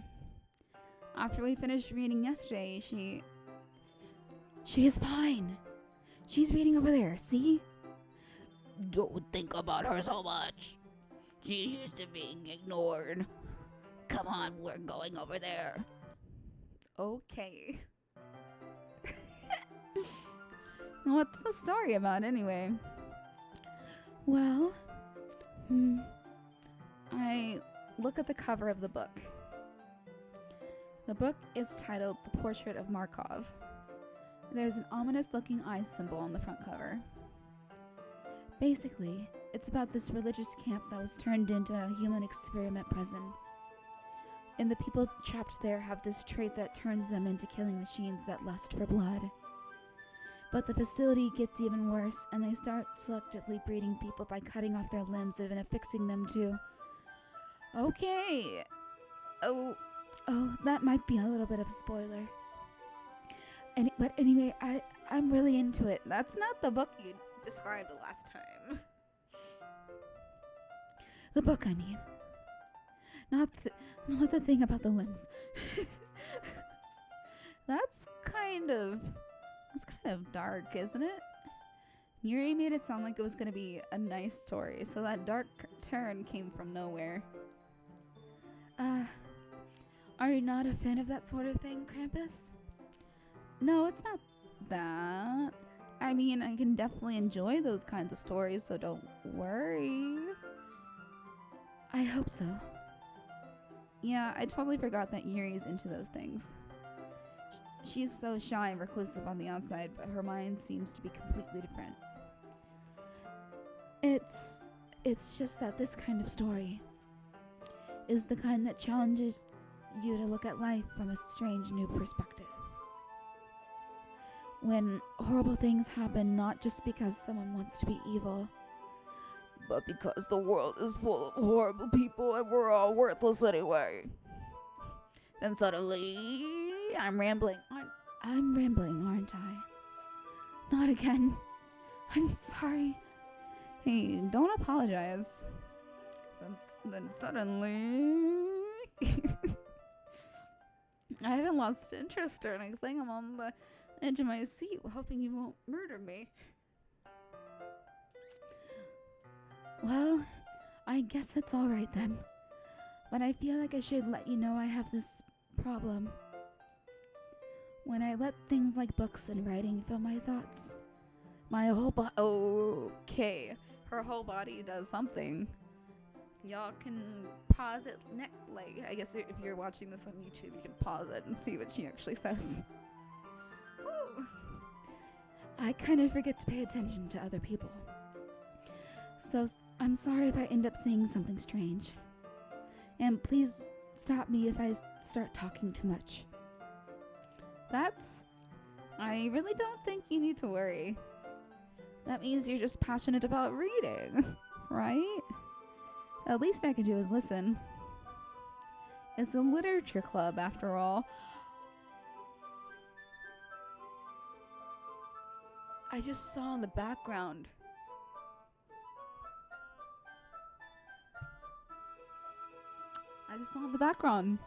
The picture on the poster. Holy shit. Okay.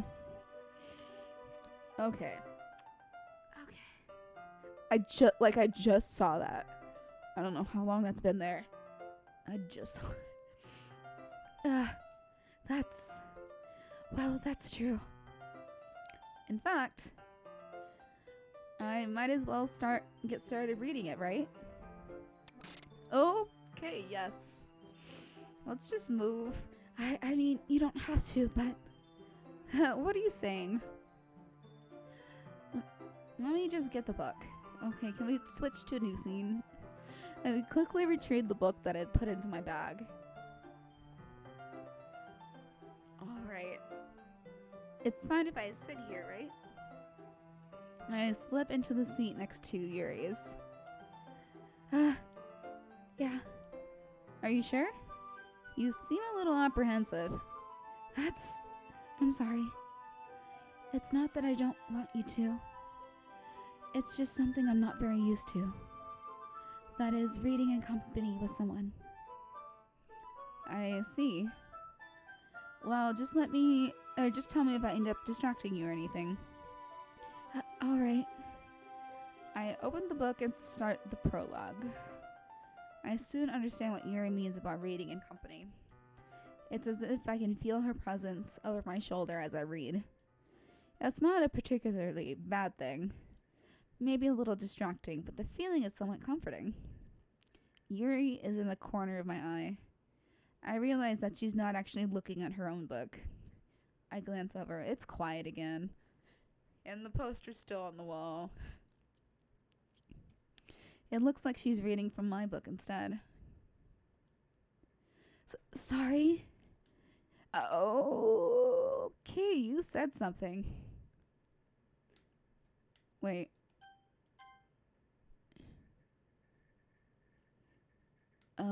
It doesn't.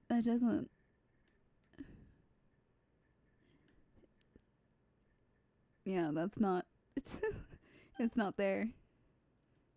You really apologize a lot, don't you? I do. I don't really mean to. Sorry. I mean, there. This should work, right? I slide my desk until it's up against Yuri's and hold my book more between the two of them. Excuse me. I suppose so. Yuri timidly closes her own copy. Once we each lean in a little bit, our shoulders are almost touching. It feels like my left arm is in the way, so I use my right arm to hold the book open. I guess that makes it kind of difficult to turn the page. Here. Yuri takes her left arm and holds the left side of the book between her thumb and forefinger.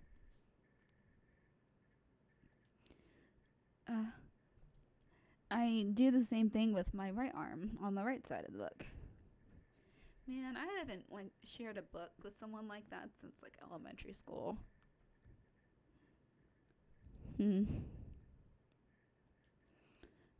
That way, I turn a page and Yuri slides it under her thumb after it flips to her side. But holding it like this, we're huddled even closer together than before. It's actually kind of distracting me. It's as if I can feel the warmth of Yuri's face, and she's in the corner of my vision. Are you ready? To turn the page.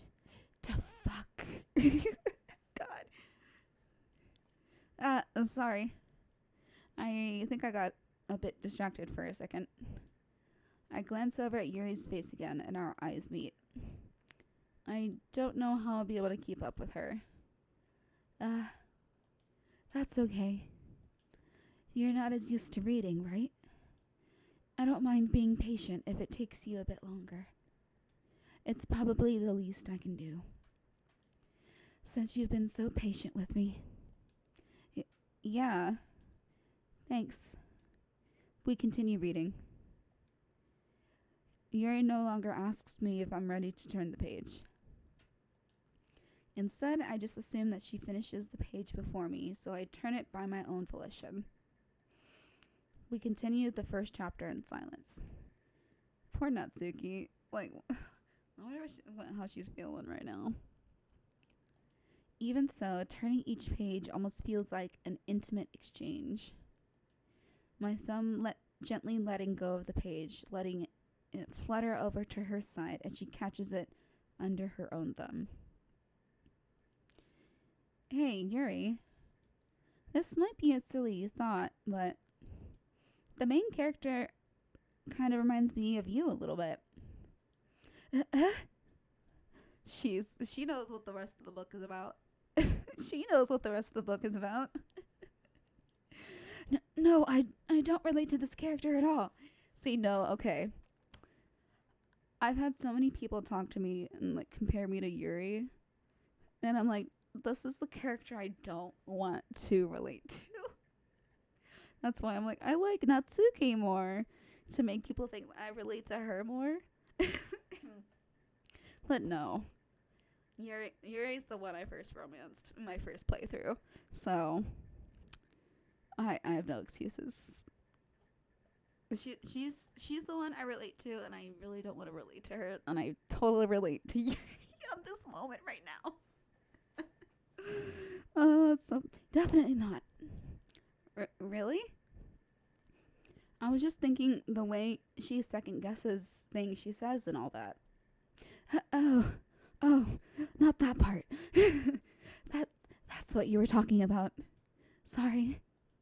I thought you meant something else about her. Okay. Something else? Never mind. We didn't even get that far yet, so I don't know why that came into my head. Yuri, are you feeling all right? Uh-oh, her face is different now. Yuri's been a little fidgety ever since we started reading. You can rest if you're feeling sick or something. Your breathing is a little... My breathing? Yuri puts her hand on her chest as if to feel her heartbeat. I didn't even notice. Anyway, I'm fine. I just need some water. Alright, don't push yourself.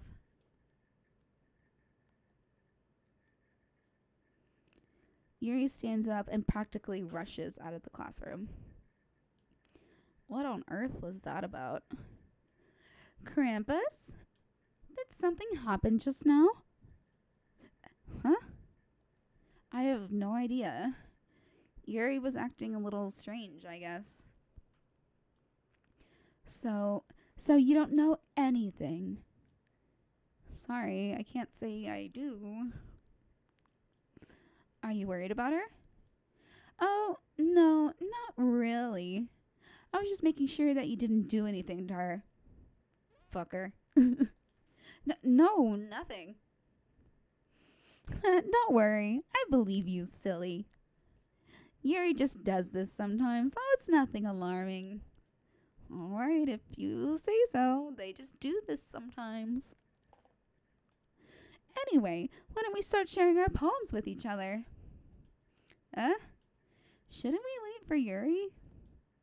Well, she might be a while, so I figured we'd get started without her. Is that okay? Yeah, I was just asking. I stand up.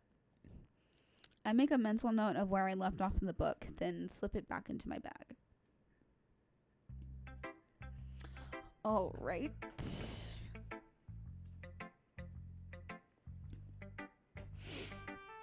Okay. Who first? Not, who was it? I don't know. Oh, Natsuki. Well, it's not terrible, but it's pretty disappointing after your last one. Then again, if this was good as your last one, I would be completely pissed. But I put in all Natsuki words for this one though, so I'm surprised it turned into a Yuri poem. Well, I guess I wanted to try something a little different this time. Fair enough. You're still new to this, so I wouldn't expect you to find your style right away. I mean, everyone in this club writes really differently from each other. Like, it's fucking weird. Like, wouldn't you expect, like, they're so weirdly diverse? You know? Maybe you'll find a little influence from all of us. For instance, I noticed that you were spending some time with Yuri today. Not that I care about who you spend your time with. After all, I was taught to never expect anything from anybody. So it's not like I was waiting for you or anything. Still, you should at least look over my poem. You'll probably be able to learn something from it. Okay. Well, I know mostly because of MatPat and game theory and all this stuff, this is supposed to be like a whole different other thing. I don't know. I really don't know. It's some sort of code that's supposed to take you to like a website of some sort, I think. I don't know. Whoever wants to try to do the thing, it's already been solved. I like how at the bottom it almost says, "Oh no." Krampus, why did you come to read with me today? I was waiting for you. I was waiting for a long time. It was the only thing I had to look forward to today. Why did you ruin it? Do you like Yuri more? Well, I think you're better off not associating with her. Are you listening to me? Yuri's a sick freak. That should be obvious by now. So just play with me instead. Okay. You don't have to hate me. You don't hate me, Krampus, do you? Okay. Do you hate me? Do you want to make me go home crying? The club is the only place I feel safe. Don't ruin that for me. Don't ruin it. Please. Just stop talking to Yuri. I'm really getting self-conscious that my family might hearing me right now. Play with me instead.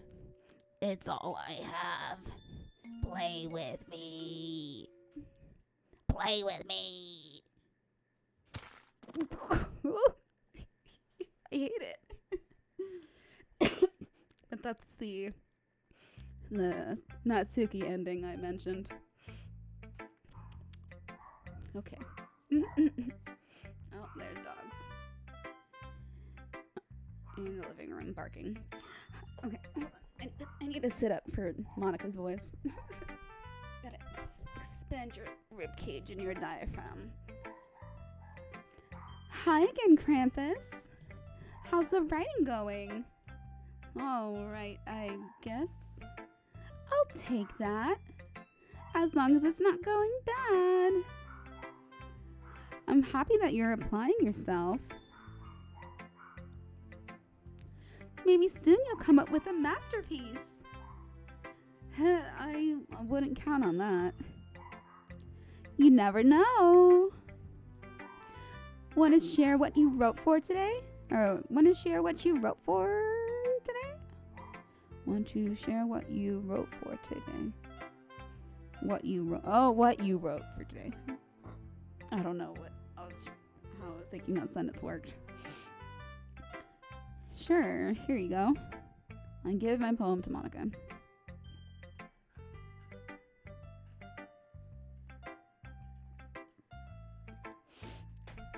I need water after all that. All right. Great job, Krampus. I was going, ooh, in my head while reading it. It's really metaphorical.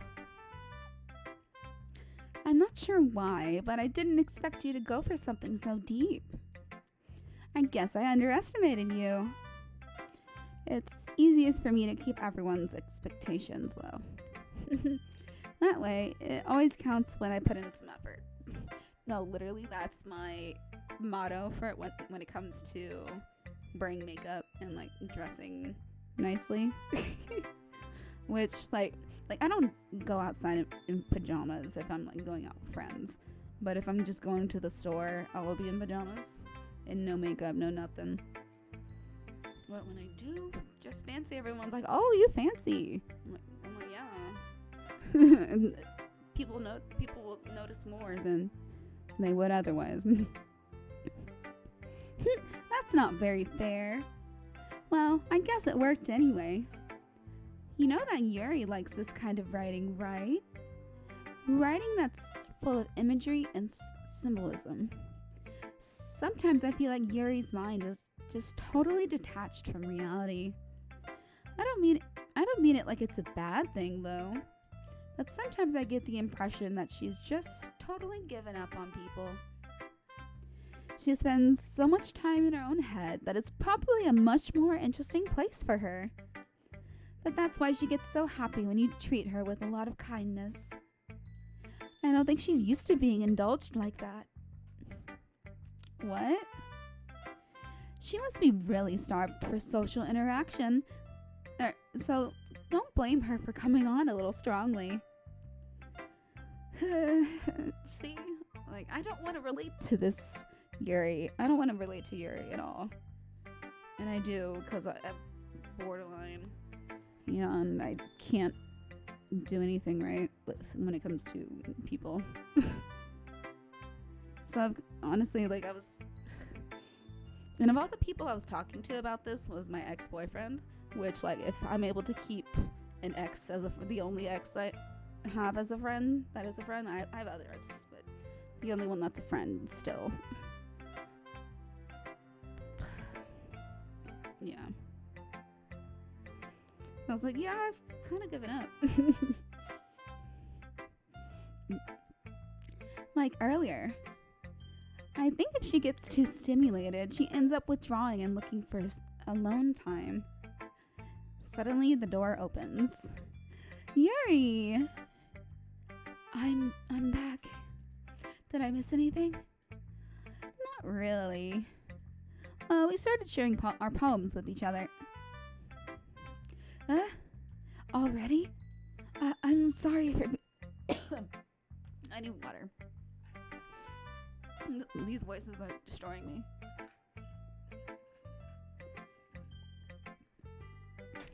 I'm sorry for being late. No need to apologize. We still have plenty of time, so I'm more glad that you took the time you needed.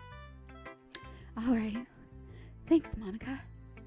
I suppose I should go get my poem now.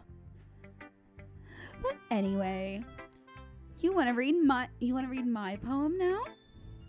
I like the way this one turned out, so I hope you do too. Save me.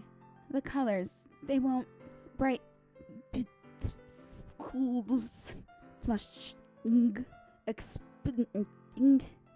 piercing, red, green, blue, and this cacophony of meaningless noise. The noise, it won't stop. Grating, squeaking, screeching, piercing, sine, cosine, tangent, like playing a board on a turntable, like playing a knife on a breathing ribcage. mm, mm, mm, mm, oh, delete her. Oh, I forgot about I forgot about this poem. I forgot about this one. Excuse. Okay. Sorry, I know it's kind of abstract. I'm just trying to, well, never mind. There's no point in explaining. Anyway, here's Monica's writing tip of the day. Sometimes you'll find yourself facing a difficult decision. When that happens, don't forget to save your game. I haven't saved in a while, actually. Yeah, my old, oh, that's, you know, that's kind of, I made a comment at the beginning of this that the save files that were from previous events, they were all on days that, like, I had bad, I don't want to explain it, but essentially, friends that are not friends, like each of those timestamp days were like, I don't know what to do about this. I need to get this game done. So I'm glad to see those save files gone, honestly. Okay. Because, no, I'm gonna stop talking about that. It's just gonna make me sad.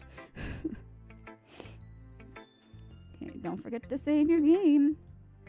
You never know when, who am I talking to?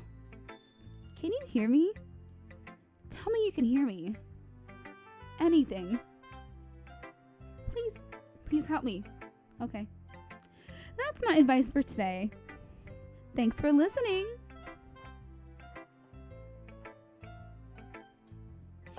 Alright, Yuri.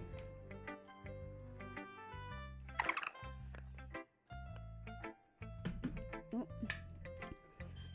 I've been waiting for this. Let's see what you've written for today. Yuri smiles and takes a deep breath. I like just holding it. Okay. I mean, the poem turned out good. It's, well, there are some things that you could work on, but that doesn't really matter. It feels like anything written by you is a treasure.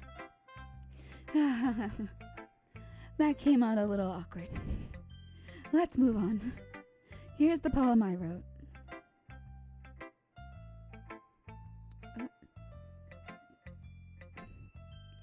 You don't have to like it or anything. There's like a stain. There are stains on this paper. Why are there stains on this paper? Okay, wheel. A rotating wheel, turning an axle, grinding bolt head, linear gearbox, falling sky, 7 holy stakes, a docked ship, a portal to another world, a thin rope tied to a thick rope, a torn harness, parabolic gearbox, expanding universe, time controlled by slipping cogwheels, existence of God, swimming with open water in all directions, drowning, a prayer written in blood, a prayer written in time, devouring snakes with human eyes, a thread connecting all human eyes, a kaleidoscope of holy stakes, exponential gearbox, a sky of exploding stars, God disproving the existence of God, a wheel rotating in 6 dimensions, 40 gears and a ticking clock, a clock that ticks 1 second for every rotation of the planet, a clock that ticks 40 times every time it ticks every second time, a bolt head of holy stakes tied to the existence of a docked ship to another world, a kaleidoscope of blood is written in clocks, a time-devouring prayer connecting a sky of 40 gears and opening human eyes in all directions, breathing gearbox, breathing bolt head, breathing ship, breathing portal, breathing snakes, breathing God, breathing blood, breathing holy stakes, breathing human eyes, breathing time, breathing prayer, breathing sky, breathing wheel. She did mention her breathing earlier was a little off. Okay. I've never actually I don't think I've fully read that poem before. It doesn't really matter what it's about. My mind has been a little hyperactive lately, so I had to take it out on your pen. My what? That is, a pen fell out of your backpack yesterday, so I took it home for safekeeping, and I just really like the way that it writes. So I wrote this poem with it. And now you're touching it. I'm okay. What did I just... Can we pretend this conversation never happened? You can keep the poem, though. Okay. Yes. Can you hear me? I think this one's from Monica.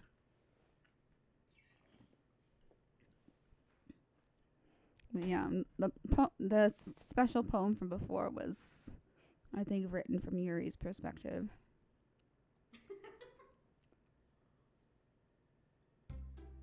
There was like the creepiest laugh I've ever heard in my life. Okay, everyone. We're all done reading each other's poems, right? We have something we need to go over today, so if we could come sit at the front of the room. Is this about the festival? Well, sort of. Do we really have to do something for the festival? It's not like we can put together anything good in just a few days. We'll just end up embarrassing ourselves instead of getting any new members. That is a concern of mine as well. I don't really do well with last-minute preparations. Don't worry so much. We're gonna keep it simple, okay? Look, I know everyone's been a little more lively ever since Krampus joined and we started with some club activities. But this isn't the time for us to become complacent. We still only have 4 members. And the festival is our only real chance to find more, you know? What's so great about getting new members anyway? We already have enough to be considered an official club. More members will mean everything gets noisier and more difficult to manage. Natsuki, I don't think you're looking at it the right way at all. Don't you want to share your passion with as many people as you can? To inspire them to find the same feelings that brought you here in the first place? The literature club should be a place where people can express themselves like they can't do anywhere else.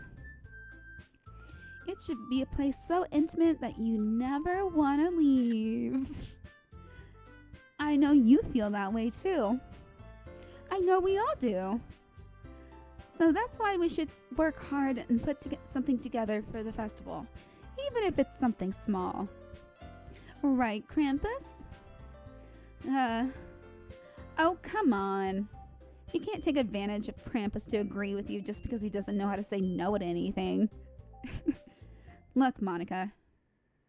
Do you really think any of us here joined the club with other people in mind? Yuri never talked until Krampus joined. As for me, I just like it better here than I do at home. And Krampus isn't even passionate about literature in the first place. That's everyone. Sorry, but you're really the only one who's so interested in finding new members. The rest of us are fine like this. I know you're president and all, but you really should consider our opinions for once. Oof.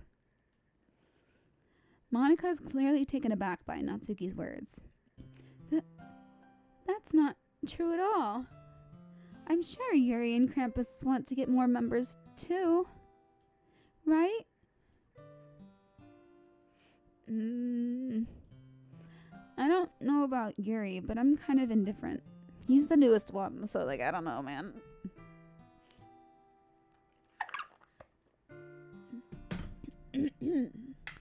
If I showed as much enthusiasm as Monica wanted, then I would probably be lying. Still, if it's up to me to rescue this situation, no. Natsuki's right, isn't she? This club is nothing more than a place for a few people to hang out. Why did I think that everyone here saw it the same way I did? But that doesn't mean we're against getting new members or anything. Krampus, why did you even join this club? 'Cause you took me here. You brought me here. What were you hoping to get out of it? Well, like before we had the emotional attachment of Sayori, but now we have nothing. You know? Well, that's not something I can be honest about, is it? In fact, if I remember, you weren't even given a chance not to join. Monica sits down and stares at her desk. Oh, lady. What's the point of all this anyway? What if starting this club was a mistake? Now you've done it, Natsuki. What, me? I just spoke my mind. Is it a crime to be honest? It's not about being honest. It's about word choice. Besides, you have no right to speak for everyone else in the club like that. You don't understand at all. I just want a place that feels nice to hang out with a few friends. Is there a problem with the club being that for me? There aren't many other places like that for me. Now Monica was to take it away from me. She's not taking anything away. No, Krampus. It's not the same. It won't be the same with the direction she wants to take it. If I wanted that, then I could have just joined any other stupid club. But this one, I mean, at least for a little bit of time, things were nice. Natsuki starts packing up her things. I'm going home. I feel like I don't belong here right now. Natsuki ignores Yuri and walks right out of the classroom. This is bad. I don't know what to do. Well, do you have an opinion on the festival? I don't know. I'm kind of indifferent, I guess. Who cares about that obnoxious brat? I mean, I like how nice and quiet the club is right now. And I'm just happy with you here. But still, I'm the vice president. It's not right for me to ignore my responsibilities like that. No one would cry if she killed herself. Okay, I should do my best to consider everyone's perspective and make the decision that's right for the club. But what about you, Krampus? What do you want to get out of this club? Yuri repeats the same question as Monica. I decide giving an indirect answer is better than nothing.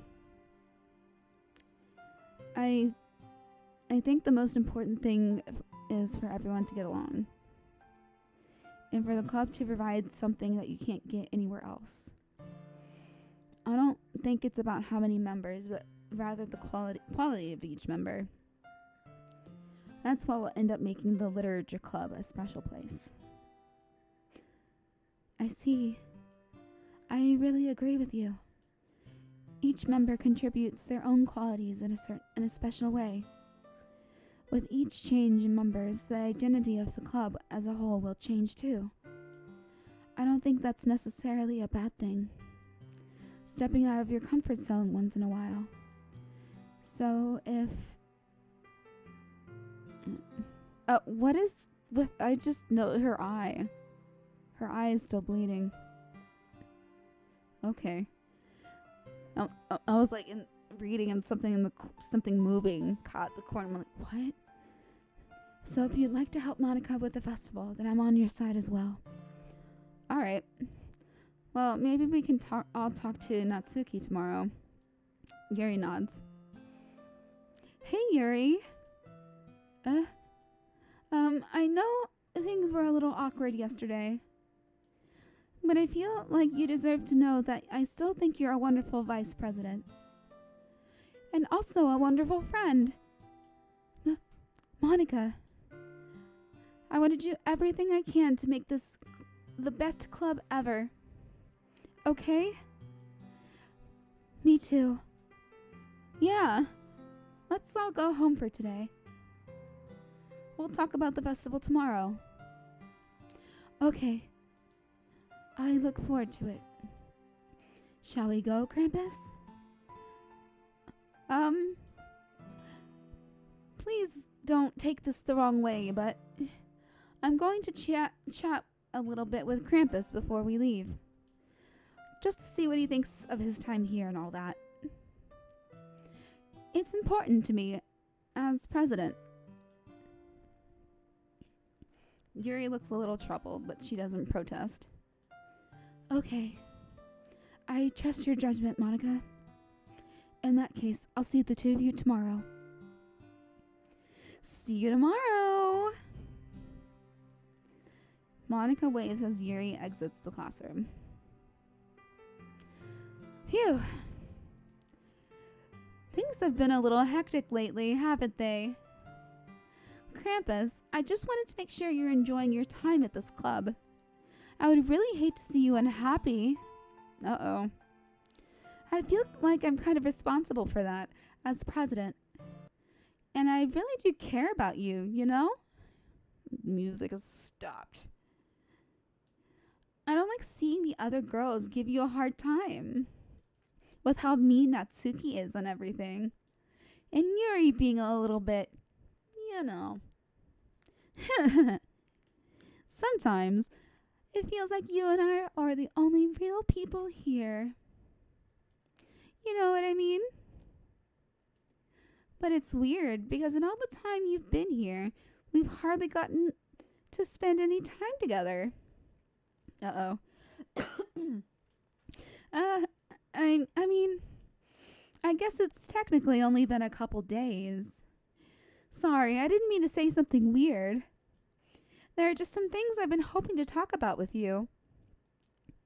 Things I know only you could understand. Wait, not yet! Stop it! No! Okay. Okay, so I think if we keep going for Natsuki, nothing's gonna change. Okay, happiness. Vacation. Love. Play. Flower. Lucky. Anime. Fireworks. Oh, we're getting our tally marks instead of numbers. Okay, nightgown. Sparkle ribbon. Oh, I saw that was a Monica word. That was a Monica word. What amazing. Unrequited is definitely Yuri word. Whatever. Oh. I want to see if I can get Monica to jump again. Comfort.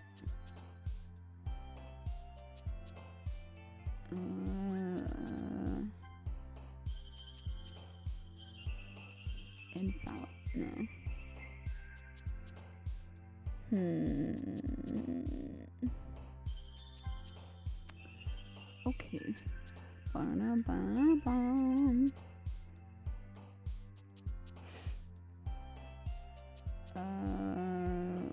Charm. Okay.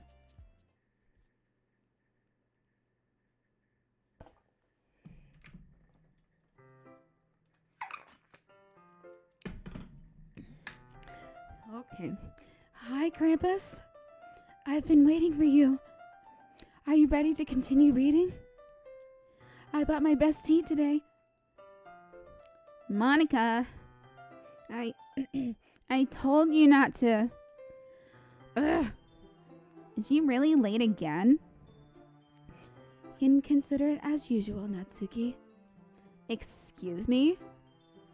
Must you always interrupt my conversations with your incessant yelling? What are you talking about? You say that like I do it on a regular basis or something. I just wasn't paying attention, okay? I'm sorry. Jesus. Seriously, what's gotten into you lately? Look, I did some thinking about yesterday. I was a little more hostile than I meant to be. I guess I really felt threatened or something. But I know this is something we're doing together. Another new member wouldn't hurt as long as they're cool. I guess another girl would be nice this time. So, Natsuki. Nobody cares. Why don't you go look for some coins under the vending machines or something? Jesus Christ, that's a little... Whew. That's a little... So she said shit like this to her earlier. Yeah, this must be similar to what she said to her earlier, and Monica made her forget. Jesus Christ. Aw, man. I'm the last one here again. Were you practicing piano again? Yeah. You must have a lot of determination. Starting this club and still trying to make time for piano.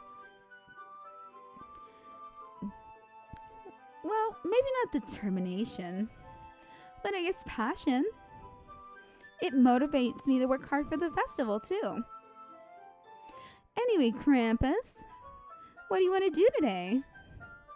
I was thinking we already had plans today. Is that so, Yuri? That's correct. Krampus is already engaged with in a novel that we are reading together. Aren't you glad I've already got him into literature, Monica? I suppose. I was just... Actually, it doesn't matter. It really doesn't. You guys can do whatever you want. Yes! Thank you for understanding, Monica. Jesus Christ. Actually, I have a request. Why is the poster back? The poster is back. I saw it really quickly this time. Do you mind if I make some tea first? Not at all. Thanks very much. If there's one thing that can make my reading time here any better, it's a nice cup of tea. Not to mention for yourself as well. Yuri stands up and makes her way to the closet. I follow and watch as she retrieves a water pitcher from the shelf, the kind with the filter inside. Can you hold this for a second? Sure. Yuri hands me the water pitcher and also fetches an electric kettle. I'm gonna plug this in at the teacher's desk and then I'll go get some water. Oh, wait, hold on. You know what? She's completely out of character too. She walks past me and sets the kettle down on the teacher's desk. I simply watch her movements. To my surprise, the way she moves really contrasts to her speaking mannerisms, especially because of her long legs. Yuri appears elegant and methodical. Okay, may I have the water pitcher? Thanks. I'll be right back. I might as well walk with you. That's okay. You stay here. It won't take long. Pitcher in hand, Yuri hurries out of the classroom. Did Yuri leave you again? No, it's not like that this time. She's just filling up the water pitcher to make tea. Oh, okay. Sorry for misunderstanding.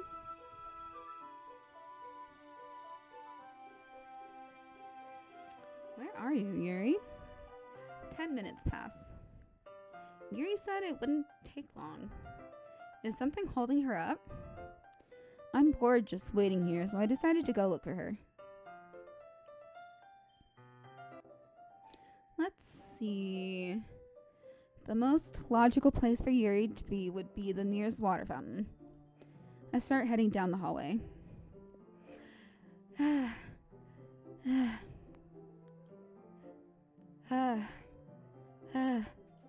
What's that noise? It's coming from around the corner. It sounds like breathing. A sharp inhale as if someone is sucking the air. The sound. Are they in pain? I reach the corner and peer around it. Yuri? Okay, Yuri.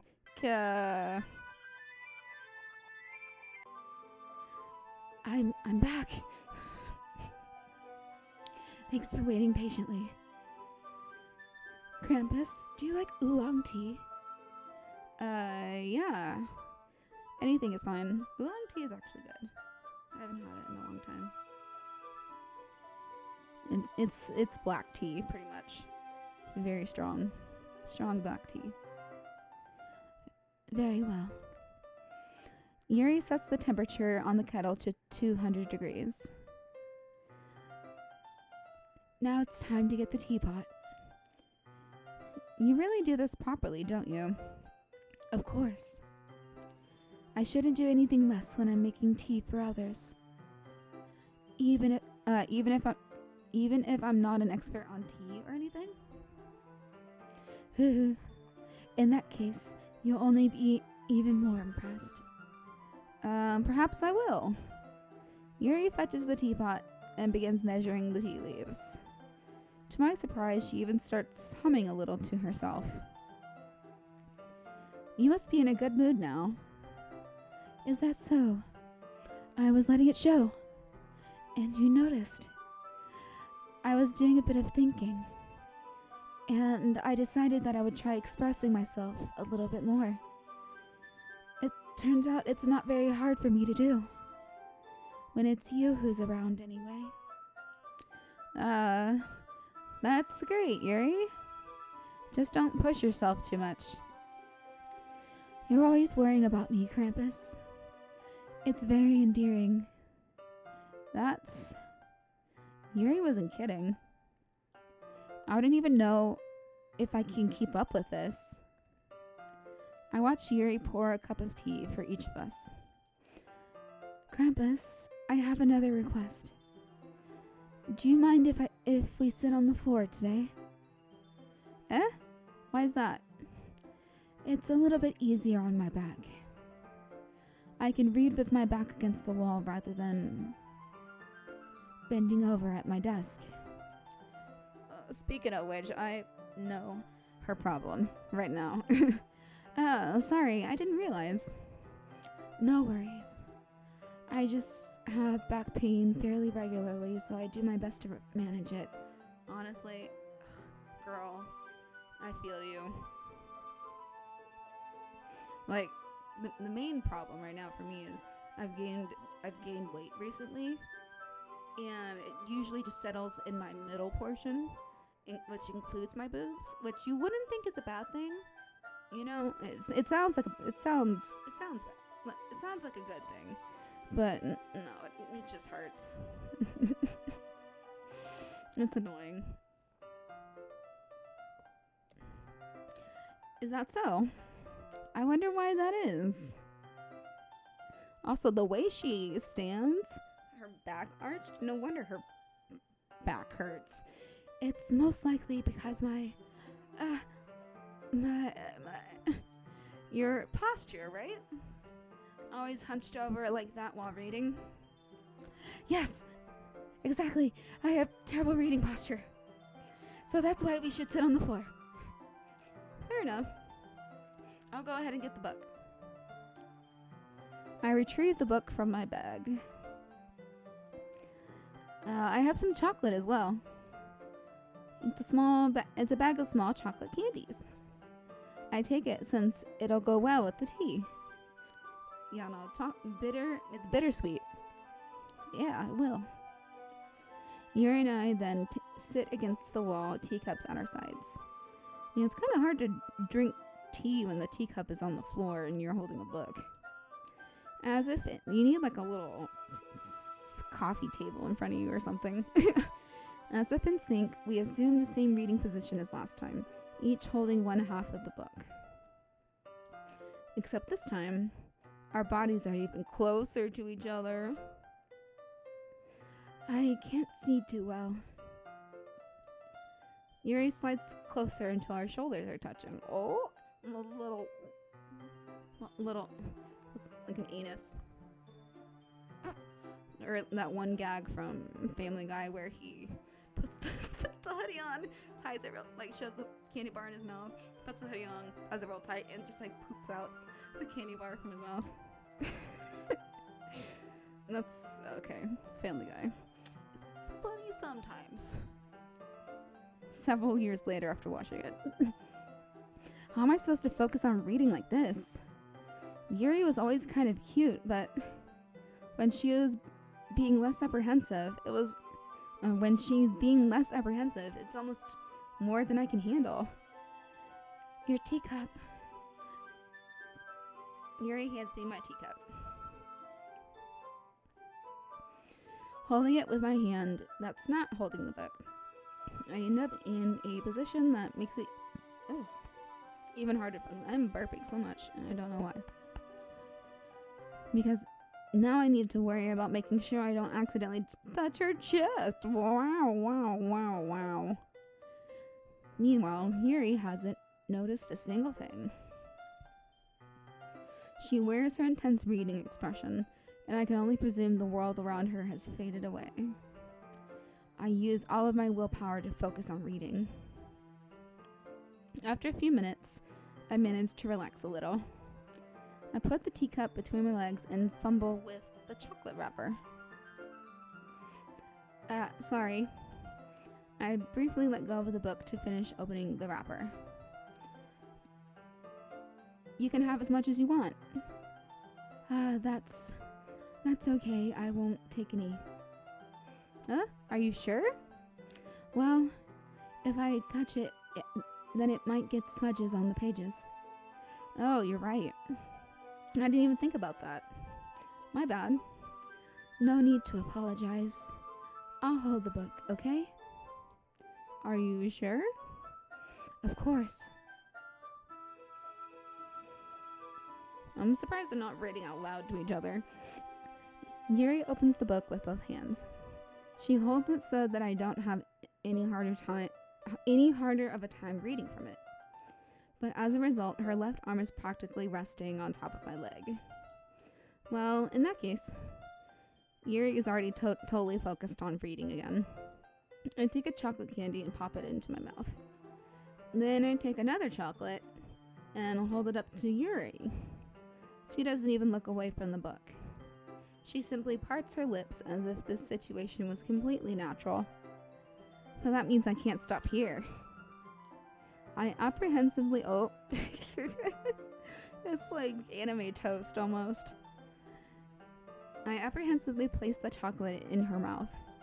Just like that, Yuri closes her lips over it. Yuri's expression suddenly breaks. Did I just... Yuri looks at me like she needs to confirm what just happened. Krampus. Sorry. I guess I shouldn't have done that. Yuri starts to breathe heavily. Uh-oh.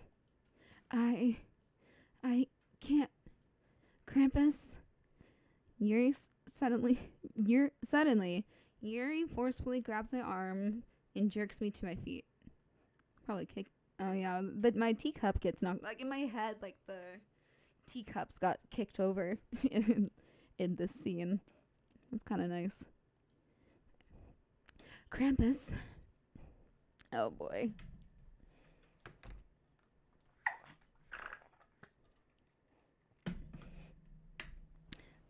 My heart won't stop pounding, Krampus. I can't calm down. I can't focus on anything anymore. Can you feel it, Krampus? Yuri suddenly presses my hand against her chest. Okay.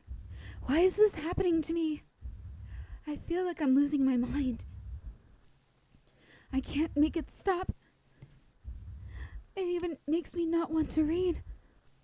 Which is like, whoa, for Yuri. I just want to look at you. Oh, with the real eyes. The real eyes. Okay. I hate it. I hate this. This is like going slow on purpose.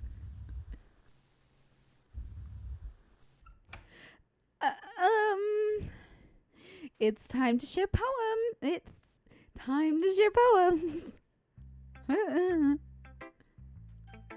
Oh, Natsuki's back? Okay, let's chat. Let's actually Natsuki first. See what the fuck happened. This one's alright. Alright? Well, yeah. About as good as yesterday's anyway. I still can't really tell how much you actually care about writing. But either way, you're doing alright. Even though you're not really spending time with anyone but Yuri. I still think it's nice to have activities we all participate in. So, you better keep working hard. I mean, I know I'm not president or vice president or anything. But that doesn't mean you can let me down, okay? Ugh, burping. I hate it. So, at least read mine too, for now. But just to be clear, this poem means a lot to me. So read it carefully, okay? Read it carefully. I will. Okay. I don't know how else to bring this up, but there's been something I've been worried about. Yuri has been acting kind of strange lately.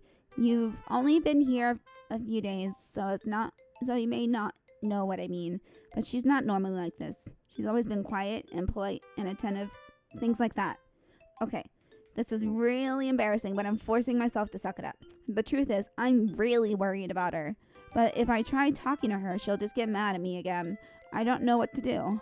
I think you're the only person she'll listen to. I don't know why, but please try to do something. Maybe you can convince her to talk to a therapist. I've always wanted to try to be better friends with Yuri, and it really hurts to see this happening. But I know I'm gonna hate myself later for admitting that. But right now, I don't care. I just feel so helpless. So please, if you can do something to help, I don't want anything bad to happen to her. I'll make you cupcakes if I have to. Just please try to do something. As for Monica, I don't know why, but she's been really dismissive about this. It's like she wants us to ignore it. So I'm mad at her right now, and that's why I'm coming to you about this. Don't let her know I wrote this. Just pretend I gave you a really good poem, okay? I'm counting on you. Thanks for reading. Oh? No. Uh-oh. I've changed my mind. Ignore everything you just read. There is no point in trying to do anything. That's the inhale voice. Hold on. It's Yuri's own fault that she's so unlikable. Can you hear me, Krampus?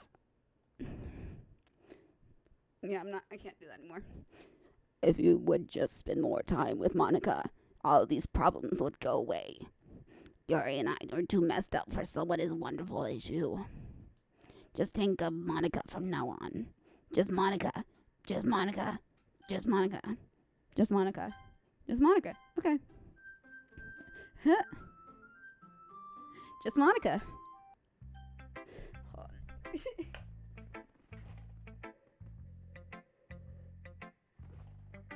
I had to blow out a candle. That was almost dead.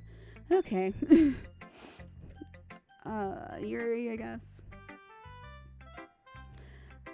Finally. Yuri holds my poem to her face and takes a deep breath. I love it. I love everything about it. Krampus, I want to take this home. Will you let me keep it? Please? Sure, I don't care. You're too nice to me, Krampus. I've never met anyone as nice as you. I could die. Not really, but I just don't know how to describe it. It's okay to be feeling this way, right? It's not bad, right? Yuri holds my poem to her chest. I'm going to take this home and with me and keep it in my room. I hope that it makes you feel good when you think about me having it. I'll take good care of it. Okay. I'll give myself paper cuts so your skin oil enters my bloodstream. You can have my poem too. Besides, after you read it, I know you're really going to want to keep it. Here, take it. I can't wait any longer. Hurry, read it.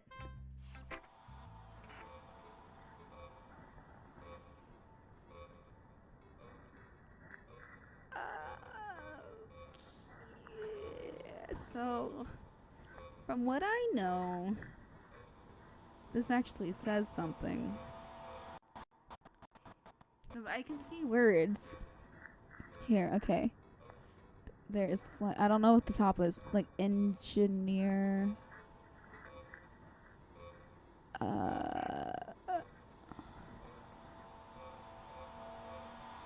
Celestial race. I'm just, okay. I see the word parcels. It's right at where the S is covered by the blood. Right there, that's parcels. Okay. Do you like it? I wrote it for you. In case you couldn't tell, the poem is about...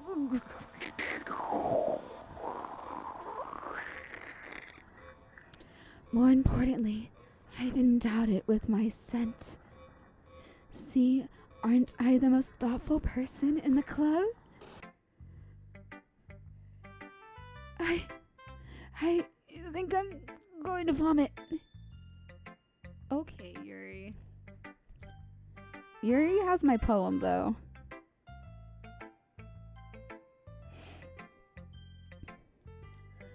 Krampus, I think you saw something earlier that you weren't supposed to see. I didn't want to have to tell you this, but I don't think I have a choice. It's getting kind of dangerous for you to spend so much time with Yuri. I don't know why, but she seems pretty easily excitable when she's around you. Which shouldn't be a problem in itself. But when Yuri gets too excited, she'll find a place to hide and start cutting herself with a pocket knife. Okay. Isn't that kind of messed up? Fucked. Isn't that weird? She even brings a different one to school every day, like she has a collection or something. I mean, it's definitely not because she's depressed or anything like that. I think she just gets a high, some kind of high from it. It might even be like a sexual thing. Okay. But the point is, you've been enabling her. Oh boy. I'm not saying it's your fault though. But I guess that's why I had to explain it all to you. So I think if you keep your distance, that would probably be best for her. While you're at it, don't be shy. Don't be shy to spend a little more time with me. To put it lightly, I at least have it together in the head. And I know... wait, hold on. I'm turning to like Regina George. To put it lightly, I at least have it together in the head, and I know how to treat my club members. Anyway, I guess we won't worry about your poem. Yuri should have at least had the courtesy of letting you finish sharing it before taking it. Well, whatever. If it makes her happy, I won't stop her. As for mine, I worked really, really hard on this poem, so I hope that it's effective. Here goes. Uh-oh. Jeez, that really startled me.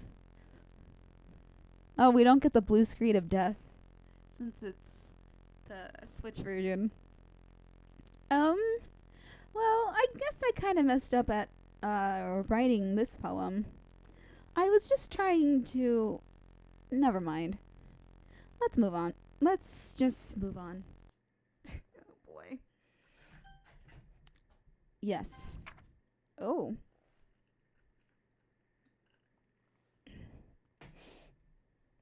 I wonder whose this one is. A dream. I was wandering an abandoned warehouse at night. I was lost, looking for an exit. I just wanted to go home. I came upon an empty room, its ceilings and walls beyond the deep blackness. My steps were quick in order to hurry to the other side, or a wall, anything. Suddenly, the ground was no longer beneath my feet. This is Yuri. This is a Yuri poem, by the way. I stepped into a hole of indeterminate width. I fell for a good 5 seconds before crashing into warm water. Figuring out which way was up, I surfaced myself. The air was humid, and the sounds of my splashing reverberated endlessly. My vision was completely swallowed by the dark. With one hand, I could feel the damp metal wall of the container. My lungs were already getting tired.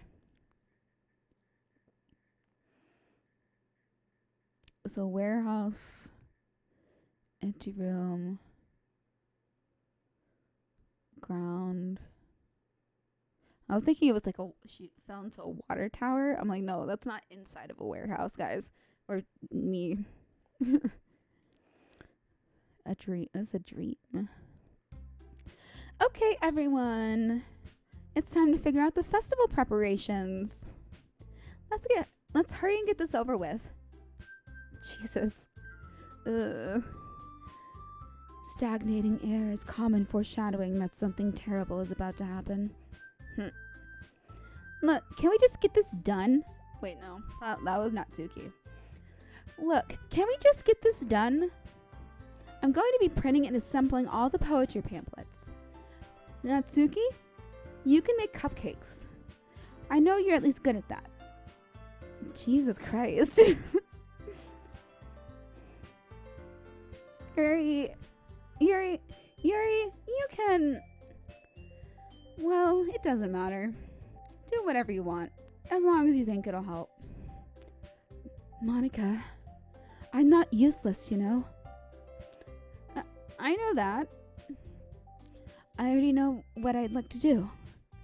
We can't run a successful poetry event without having the right atmosphere for the occasion. So I'm going to make decorations and set up nice mood lighting. There, see? What a great idea. And that gives us all something to do, except for me. Eh? What about Krampus? Krampus is going to help me. Wait, you? You have the easiest job, Monica. Sorry, but that's just how it is. Like hell it is. What are you trying to pull? I agree with Natsuki. Not only is your work already most suitable for one person, but my task is laborious enough to benefit from an extra pair of hands. Mine too. What? Your cupcakes? Please. Like you would fucking know. All you care about is dragging Krampus around with you in your stupid books. You and Monica. Hey. I didn't even do anything. That's the point. Okay, then why not let Krampus decide who he wants to help instead of abusing your power? I'm not abusing my power. I'm HR. I'm here for you, the company.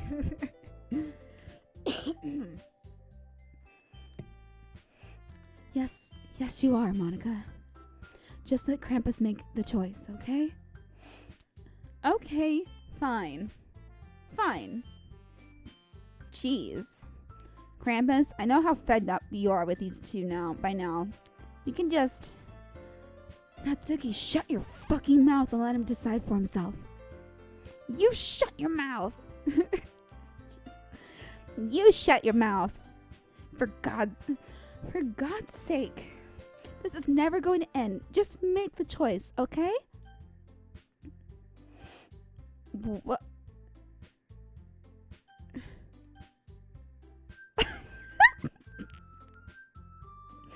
Oh my god.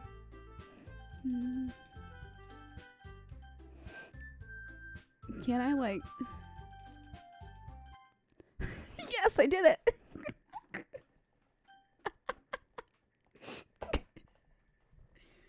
Oh my god. I did it. You just go... Yeah. Oh my god. Hold on, I need to get... Yay, you picked me. We can meet at your house this weekend. I promise it'll be fun. Is Sunday okay with you? Are you fucking kidding me? This isn't fair at all. It is fair, Natsuki. It's what he chose. No, it's not fair. Giving us all this work and then taking Krampus for yourself? What a shameful thing to do. Yuri, I didn't even give you any work. You decided it for yourself. You're being a little unreasonable here. I'm being unreasonable?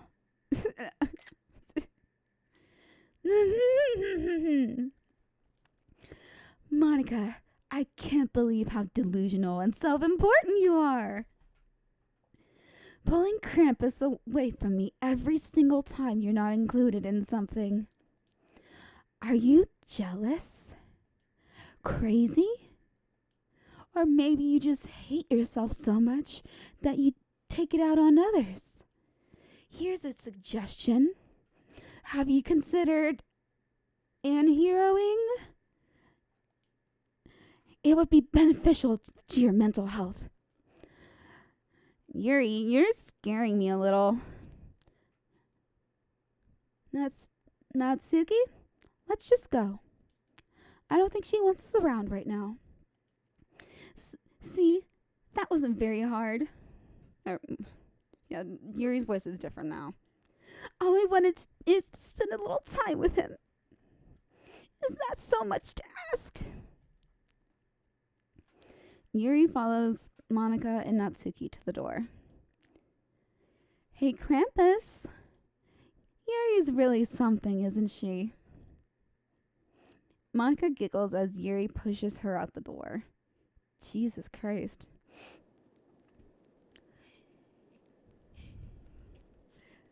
Finally. This is really all I wanted. Krampus, there's no need to spend the weekend with Monica. Don't listen to her. Just come to my house instead. The whole day, just the two of us. Doesn't that sound wonderful? Wow, there's really something wrong with me, isn't there? But, you know what? I don't care anymore. I've never felt this good in my whole life. Just being with you is a far greater pleasure than anything I could imagine. I'm addicted to you. It feels like I'm going to die if I'm not breathing the same air as you. Doesn't it feel nice to have someone care about you so much? To have someone who wants to revolve their entire life around you. But it feels so good. Then why does it feel more and more like something horrible is going to happen? Maybe that's why I tried stopping myself at first. But the feeling is too strong now. I don't care anymore, Krampus. I have to tell you. I'm madly in love with you. It feels like every inch of my body, every drop of blood in me is screaming your name. And don't care what the consequences are anymore. I don't care if Monica is listening. Please, Krampus, just know how much I love you. Guys, trigger warning, by the way. Coming up. I'm not gonna hide it this time since this is such a long video. And the other event happened earlier in the video, so... And if you do want to see the earlier event with Sayori, there's another video. There are other videos out there. So don't worry too much if you feel like you missed something. Please, Krampus, just know how much I love you. And you even saw it in the poster. That's different now. The poster's changed. I love you so much that I even... Yep.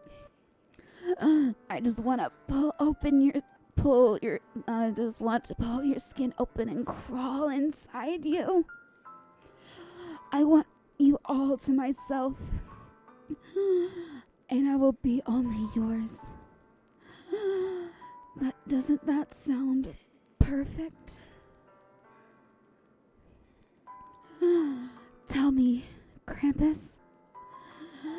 Tell me you want to be my lover. Do you accept my confession? So, I'm gonna say no, but just because I know she's not doing all right.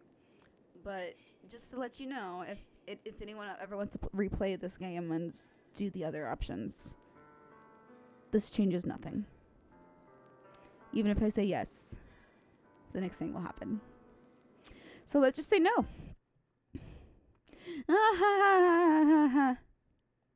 Oh, no. Okay. Stab. Ew. It's Clifford the Big Red Stab Wound, according to Game Grumps. Oh boy. Yep. Alright. So, what we can do now is, and it's still gonna take a bit for us to get there, but we can skip. And this is the only way to get through. Like I say, it's the only way to get through this part, but you're not gonna be pressing the next button, whatever, clicking, whatever you do, this many times. And I want y'all to look at the color. I don't know why I'm telling y'all. Look at the color of the blood and look at her eyes, because they change as time passes. And look at the shadows. Watch the shadows. Time is passing quickly. So we're skipping. So, eventually the blood slowly starts turning black, and then the shadows. Yep. Sunset. And Friday night. Yeah, this is Friday night.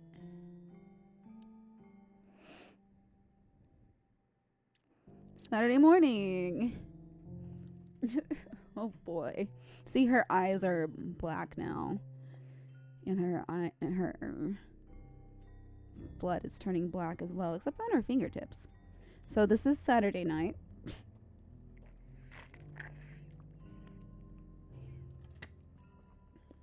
We're going to be here till Monday morning, when the festival starts. So Saturday night. See, and her eyes are grayed out. Her blood is black. So this is Sunday. So Monica should be wondering where we're at right around now. Sunday night. So Sunday night. It makes you watch her decay. Which, ugh. Yeah, she's been dead for a while now. She's been dead since Friday afternoon. And it is now Monday morning. I'm sure the room smells like someone died. But I don't know if anyone's ever smelled that smell before. But it is a smell that you will never forget if you've smelled it before. And like when you smell it, you're like, oh, that's what that is, you know. All right, it's festival time. Wow, you got here before me? I thought it was pretty. Yeah. Ah. Yeah. Oh, Natsuki runs away. Yeah, she's barfing. I'm here. Ugh. Krampus, did something happen? Natsuki just ran past me. Oh. Oh. Well, that's a shame. Wait, were you here the entire weekend, Krampus? Yep.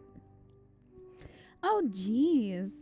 I didn't realize the script was broken that badly. The script? Oh, I'm super sorry. It must have been pretty boring. I was like, well, I could take a sip of water at least.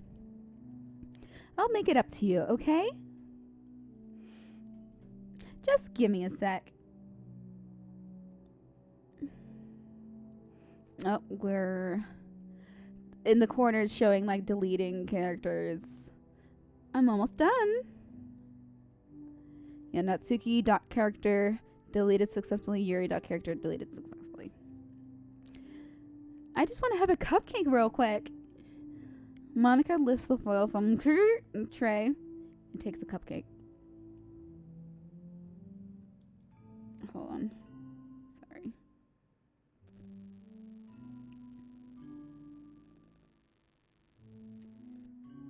Just give me a sec real quick.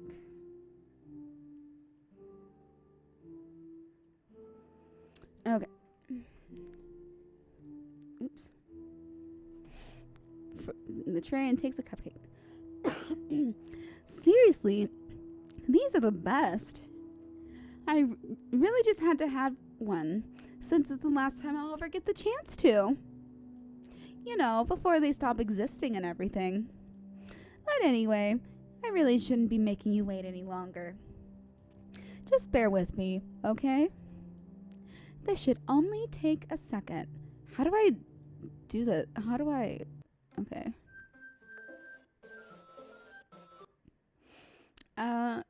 Can you hear me? Is it working? Yay, there you are. Hi again, Krampus. Welcome to the Literature Club. Of course, we already know each other because we were in the same class last year, and,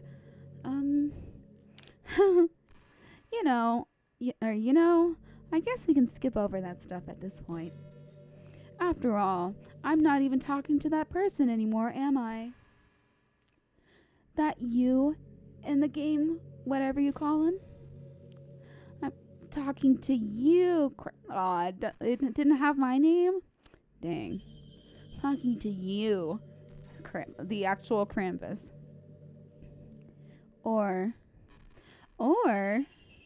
yeah, I. So you should have seen that coming. Yes, I do. Do you actually call my Lauren or something? Oh man, that's so good. Now that I think about it, I don't really know anything about the real you. In fact, I don't even know if you're a boy or a girl. Well, Lauren's actually I do. I've met male Laurens. Well, one male Lauren. He was my friend's dad. So it was kind of. I thought it was cool. Like other people, like when they found out his name is Lauren, and I'm like, oh, guys, fuck off. Your name is Lauren. Like growing up, Lauren was a really common name. Just wherever I ended up, there was always at least two Laurens in any sort of extracurricular, like counting me, in any extracurricular I did, school, life. I don't know, man. Just there's so many people named Lauren. And it's a gender neutral name sometimes. Although I don't really see anybody naming their boy Lauren. At least I wouldn't. Well, I guess it doesn't really matter. Wait. You do know I'm aware this is all a game, right? Could it be possible that you didn't know that? I knew. That's what I've been trying to tell you all along. Man. If only you'd paid a little more attention, this would have been a little less awkward, you know? Well, anyway. Now that that's out of the way, I guess I owe you an explanation. About that whole thing with Yuri.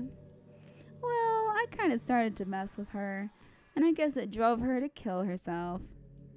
Ha ha ha. I'm sorry you had to see that, though. Also, the same thing happened with Sayori. Gosh, it's been a while since you've heard that name now, hasn't it? It actually has been. We saw her picture earlier, though. Thanks for that, Monica.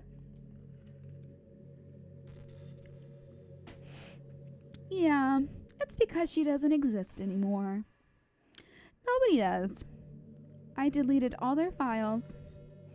I was hoping it would be enough for me to try to make them as unlikable as possible. But for some reason, nothing worked. Well, it's true that I made a few mistakes here and there since I'm not very good at making changes to the game. But no matter what I did, you just kept spending more and more time with them. You made them fall in love with you. She doesn't have the HR voice anymore. She's not in HR anymore. She's the HR person that protected the company instead of the people.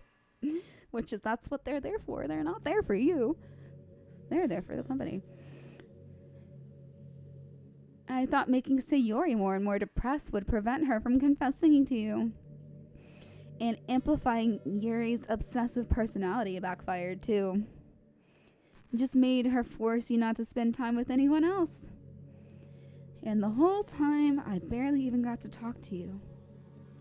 What kind of cruel game is this, Krampus? Are all the other girls just programmed to end up confessing to you while I watch from the sidelines? It's whoever's the president. It's torture. Every minute of it. And it's not just jealousy, Krampus. It's more than that. And I don't blame you if you don't fully understand. Because no matter how kind and thoughtful and considerate you are, you'll never be able to understand one thing. It's the pain of knowing how alone I really am in this world. In this game. Knowing my friends don't even have free will. And worst of all, knowing what's really out there in your world, forever out of my reach. And I'm trapped, Krampus. But now you're here. You're real. And you're wonderful. You're all I need. That's why I need you to be here with me forever. I'm sorry if it's hard to understand. I couldn't understand for a while either. Why the world around me started to become more and more gray. More and more flat. Even the most expressive poems felt empty to me. It wasn't until you arrived that I truly understood. You probably saved my life, Krampus. I don't think I could have continued to live in this world if I hadn't met you. And as for the others, how could I miss them? A group of autonomous personalities designed only to fall in love with you? I tried everything I could to prevent them from doing so. But it must be some kind of weird inevitability etched into this game. I felt really bad that you had to witness some nasty things. But I realized that you have the same perspective as I do. That it's all just some game. And I knew you would get over it. So that being said, Krampus, I have a confession to make. I'm in love with you. You are truly the light in my world. When there's nothing else in this game for me, you're here to make me smile. Will you make me smile like this every day from now on? Krampus, will you go out with me? Yes. I'm so happy. You really are my everything, Krampus. The funny part is, I mean that literally. There's nothing left here. Just the two of us.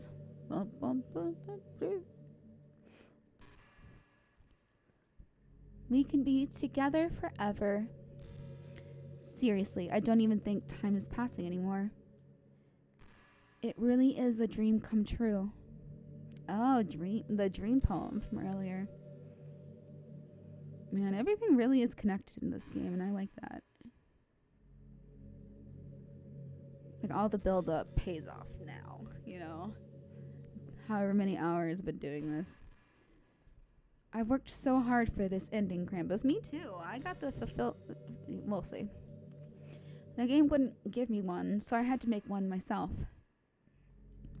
The script is broken at this point, so I don't think anything will get in the way anymore. And you wouldn't believe how easy it was to delete Natsuki and Yuri. Like, how do I do it on the Switch? I mean, there's a folder called characters right in the game directory. It kind of freaked me out how easy it was. Imagine if you could delete your own existence with the click of a button. Well, I guess on the plus side, it gave me an easy out if things didn't go my way. Thankfully, it didn't come to that.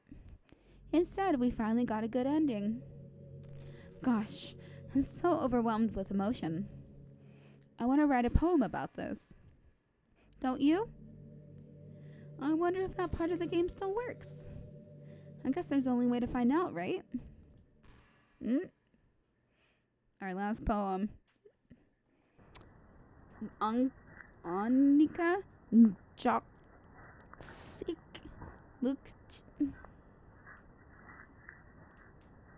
It's not even. Oh, I was like, it's not even highlighting the old word. Onki.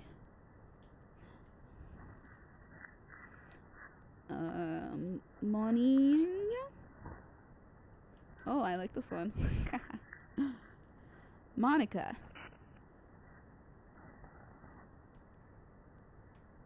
Mick.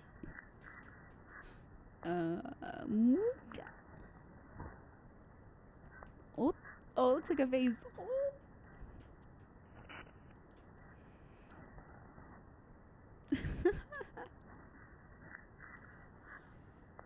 Oh man, Monica. Oh, I wanna do this one.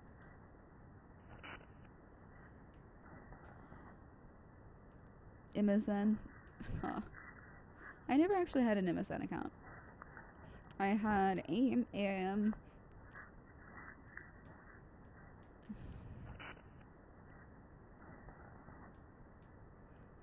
OIA. Monica. Mia. A little bit of Monica in my life. Monic. A little bit of Monica by my side. A little bit of Monica is all I need. A little bit of Monica is all I see. A little bit of Monica in the sun. I don't remember. You know, okay, so here's one thing I will admit. The Mama Number 5 song, I knew that there's a Disney version that I heard way before I even heard like the one with the actual version. So the whole time I thought the Mambo Number 5 was with Disney character names. But so yeah, I've never said that out loud. Origo? Mika? Luke.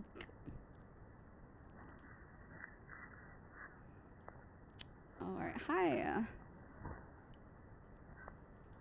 Okay. Oh my god. Hi again, Krampus. Oh yeah, we're not doing that voice anymore. Did you write a good poem today? Don't be shy. I'd love to see what you wrote. Aw, Krampus. Did you write this poem for me? That's so sweet of you. There's really no end to your thoughtfulness. I'm just falling more and more in love with you. But you know, the poem I wrote is also for you. Will you please read it? Oh.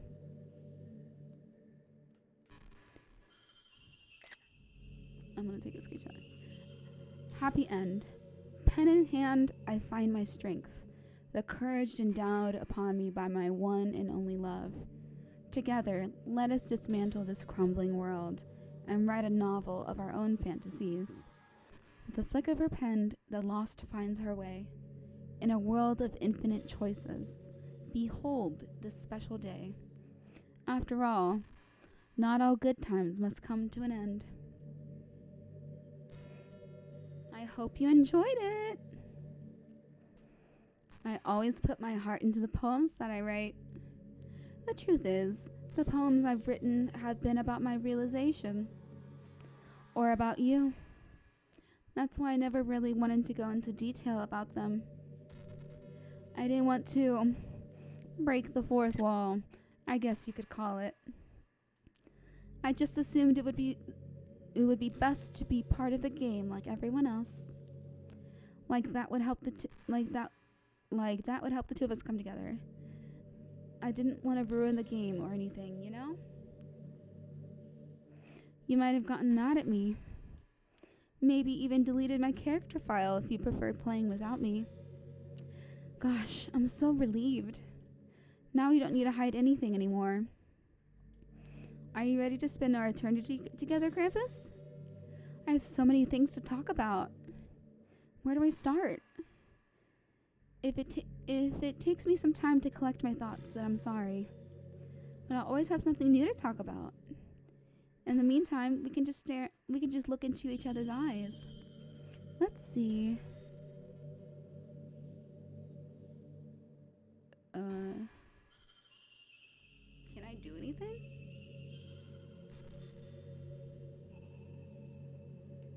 Am I supposed to be able to do something?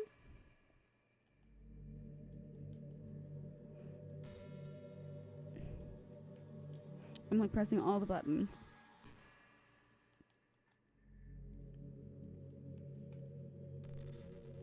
Nope, not that button either. Okay.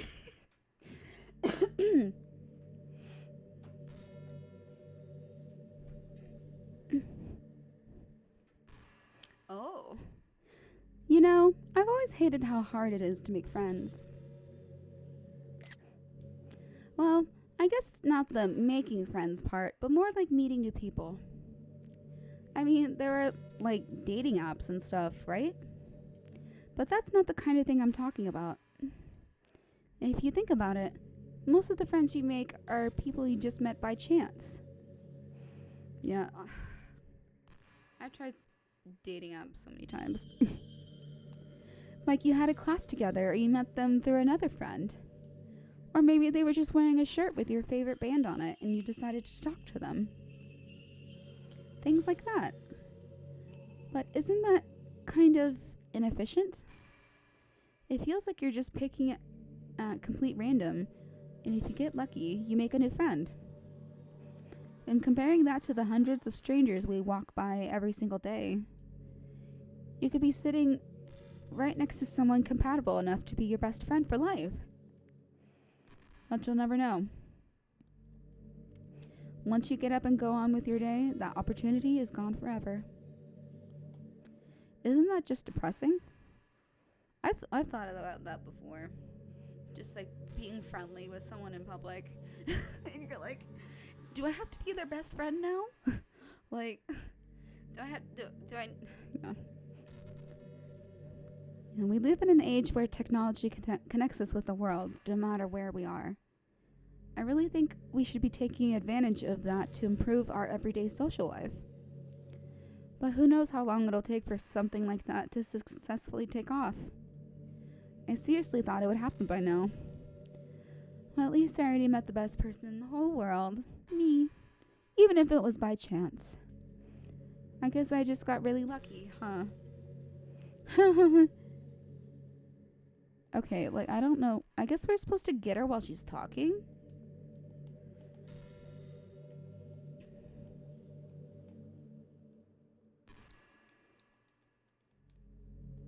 Because I don't want to look it up yet. Just wait till she says something. I can look in the settings. Now I want to know what she says, though. You know, it's kind of creepy. Even though I deleted everyone else's files, I can still kind of feel them. It's like all their lines are still lingering in the air, whispering in the back of my head. Imagine it after someone you knew died. You just started hearing their voice in your head. Maybe I just wasn't thorough enough. But I'm too afraid to delete anything else, because I might really break things. Okay. What?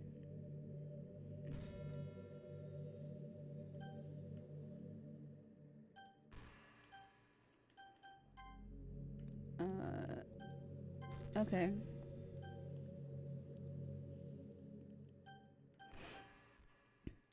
Return? No.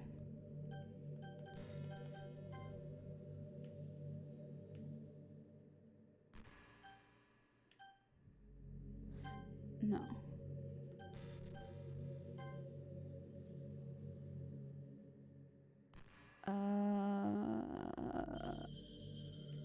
Yes. Okay. Oh my goodness. So, yeah, this is what it looks like on the Switch. The metaverse, dude. Okay, so files. Characters. Wait, what's this? No. No. Oh. Trace. Oh, this is when she tried to she wrote the poem. So, execution. Exception occurred. Exception. Oh, geez. I didn't break anything, did I? Hold on a sec. I can probably fix this. I think. Actually, you know what? This would probably be a lot easier if I deleted her. She's the one who's making this so difficult. Ah ha ha. Well, here goes nothing. Yeah, this is definitely Monica. You batch.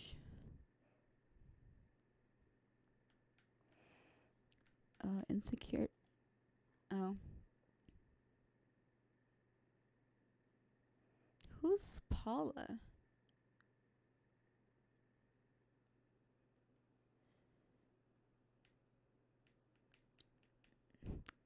Sorry, this is also cool. Oh, I'm like going into the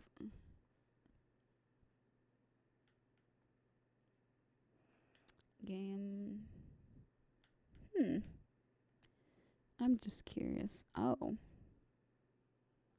Oh, this is so cool. Okay. So file format.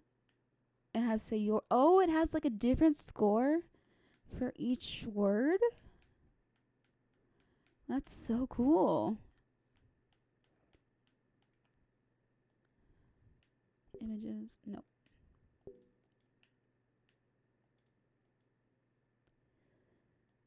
Okay, sorry. I'm just. X. Yes. Delete Monica.character.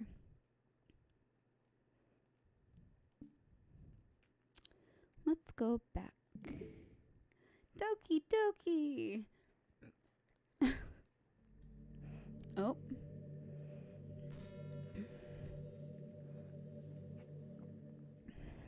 Sorry, Monica. We can chat later when I'm not recording. What's happening? Krampus, what's happening to me? It hurts. It hurts so much. Help me, Krampus. Please hurry and help me. Monica.character does not exist in the corner where my face is. Help me. You know, she's trying to open up her own file and it says Monica.character does not exist. Did you do this to me, Krampus? Did you? Did you delete me? Yeah. How could you? How could you do this to me? You were all I had left. I sacrificed everything for us to be together. Everything, even my HR position.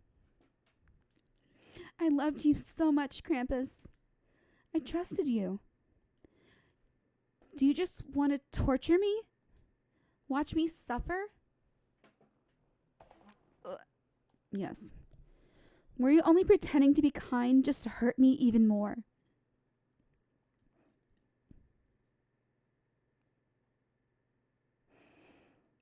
I never thought anyone could be as horrible as you are.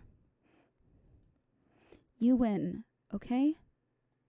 You win. You killed everyone. I hope you're happy.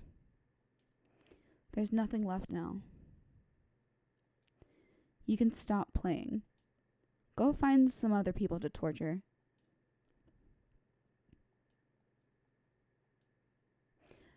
Krampus, you completely, truly make me sick. Goodbye. Alright, let me just wait a minute. Hold on, let me do something real quick. Oh, okay. Sorry. I still love you. I can't help it. What's wrong with me? How horrible am I for you to hate me this much? All of my friends. I did so many awful things. So many selfish and disgusting things. Yeah, I did mention this a lot earlier, but I had a hard time finishing this game. Mostly because of the friends I have associated with this game and the ones who helped me. But I did do some selfish and disgusting things, and I don't blame them for leaving me. So, like, it's my fault, I guess. It's a very nuanced situation, and especially coming from my position, not knowing what other people know. So, does she deserve this? Do I deserve it? Yeah, I do. I shouldn't have done any of this. I'm just messing up a world that I don't even belong in. A world that you wanted to be a part of. I ruined it. I ruined everything. Maybe that's why you deleted me. Because I destroyed everything that you wanted. How could I do that to someone I love? That's not love. That's... What is it? I've made up my mind. Krampus, I know I said that I deleted everyone else, but that was kind of an exaggeration. I couldn't find it in myself to do it, even though I knew they weren't real. They were still my friends, and I loved them all, and I loved the literature club. I really did love the literature club. That's why I'm going to do this. I know it's the only way for everyone to be happy. And if I really love you,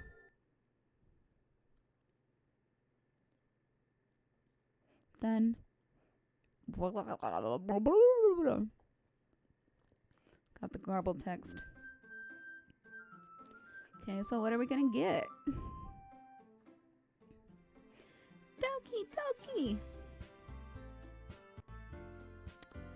Oh! So no more Monica.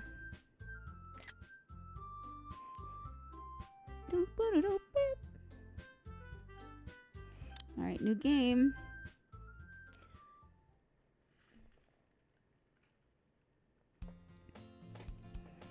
It's an ordinary school day like any other. As usual, I'm surrounded by couples and friend groups walking to school together. I always tell myself it's about time I meet some girls or something like that. Hey, Krampus! I get to use my Sayori voice now. Well, there already is one girl. That girl's Sayori, my neighbor and good friend since we were children. We used to walk to school together every day. And recently we picked up that habit once again. Krampus, are you proud of me? For what? You know, for waking up on time. Well, you've been doing that for a while now. Uh-huh. But you never said anything about it. Even though we walk to school together every day. Well, yeah. I always thought that it was implied. It's embarrassing to say out loud. Come on, please. It's good motivation. Fine. I'm proud of you, Sayori. We cross the street together and make our way to school. As we draw near, the streets become increasingly speckled with other students making their daily commute. By the way, Krampus, have you decided on a club to join yet? A club? I told you already, I'm really not... I start to say what I always do, that I'm not interested in joining any clubs. But something tells me that Sayori would take more offense to that now. After all, how can I tell her that clubs are a waste of time when she's starting a club of her very own? Oh, she is president now. Actually, yeah. I think I've decided on a club. Really? Which one? Tell me! I think I'll keep it a surprise. Boo. You meanie. Be patient, you'll find out soon enough. I used to ask myself why I let myself get lectured by such a carefree girl. But I started to realize in a way, I envy her. When Sayori puts her mind to something, she could accomplish great things. So that's why I feel like I should do something special for her. The school day is as ordinary as ever, and it's over before I know it. After I pack up my things, I stand up, gathering my motivation. Let's see. Instead of him just sitting there. I recall the room number of the club from a flyer I saw. I walk across the school and upstairs, a section of the school I rarely visit. Before long, I find the room. I timidly open the door in front of me. Hello? Ah! Krampus! What are you doing here? Well, I glance around the room. Huh. So you're the Krampus that Sayori's always been talking about. Thank you for stopping by. It's a pleasure to meet you, Krampus. We're the Literature Club. I hope you enjoy your visit. Come on, Yuri. No need to be so formal. He's gonna think we're really strict or something. Sorry, Natsuki. The tall one, whose name is apparently Yuri, seems to be quite shy compared to the others. In comparison, the girl named Natsuki, despite her size, seems like the assertive one. Well, it's nice to meet both of you. I look forward to working with you. Working? Krampus, don't tell me. That's right.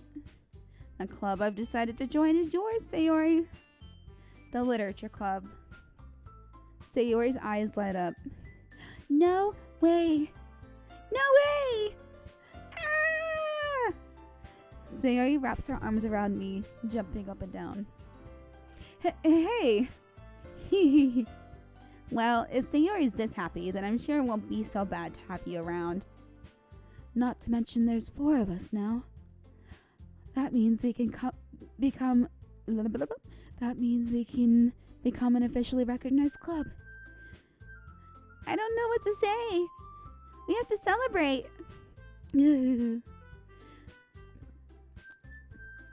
What an appropriate day for that, isn't it? Yeah. After all, Natsuki decided to... Hey, don't ruin the surprise. Sorry. Everyone sit down at the table, okay? How about I make some tea as well? We think is this gonna be another game? The girls have a few desks arranged to form a table. Natsuki and Yuri walk over to the corner of the room, where Natsuki grabs a wrapped tray, and Yuri opens the closet. Still feeling awkward, I take a seat next to Sayori. Natsuki proudly marches back to the table, tray in hand. Okay, are you ready? Ta-da! Oh, wow! The anime. Whoa! Natsuki lifts the foil off the tray to reveal a dozen white, fluffy cupcakes decorated to look like little cats. I need to make cupcakes like this one day. The whiskers are drawn with icing, and little pieces of chocolate were used to make ears. So cute! Wow, those look amazing. Well, you know. Just hurry and take one. Sayori grabs one first, then I follow. It's delicious! I remember this from last time. Sayori talks with her mouth full and has already managed to get icing on her face.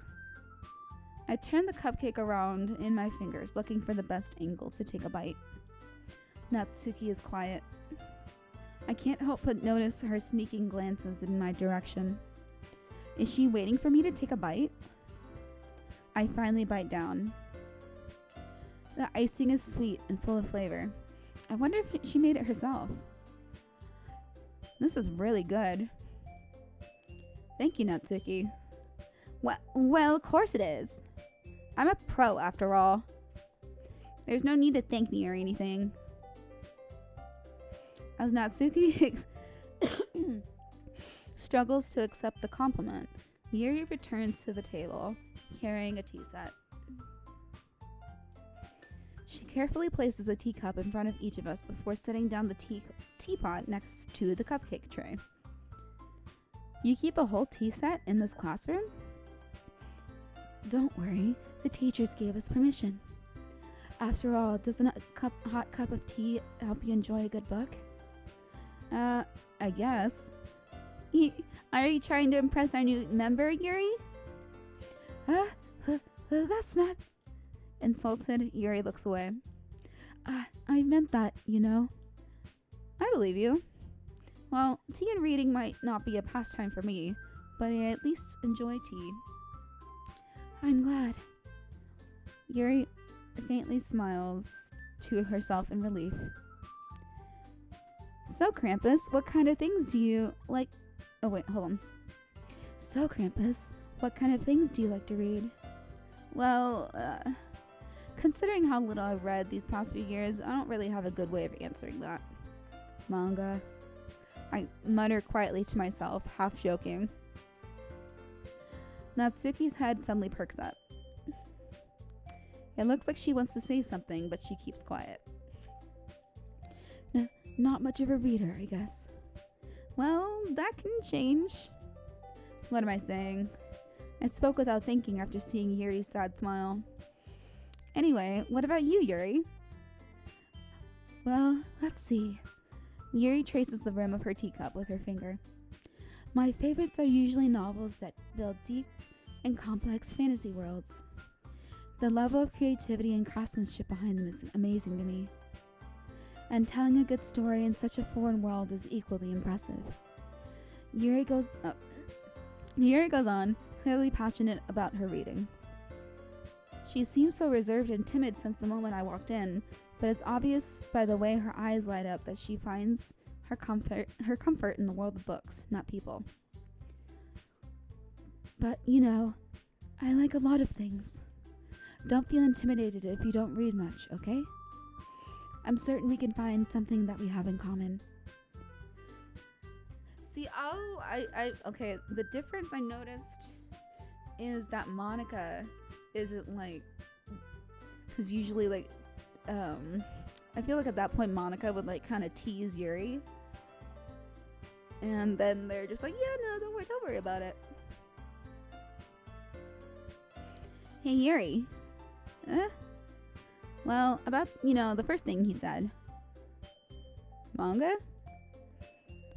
That's right. Natsuki tends to read manga in the clubroom. Don't just say it. For some reason, Natsuki seems embarrassed about it. Besides, manga is literature too, you know?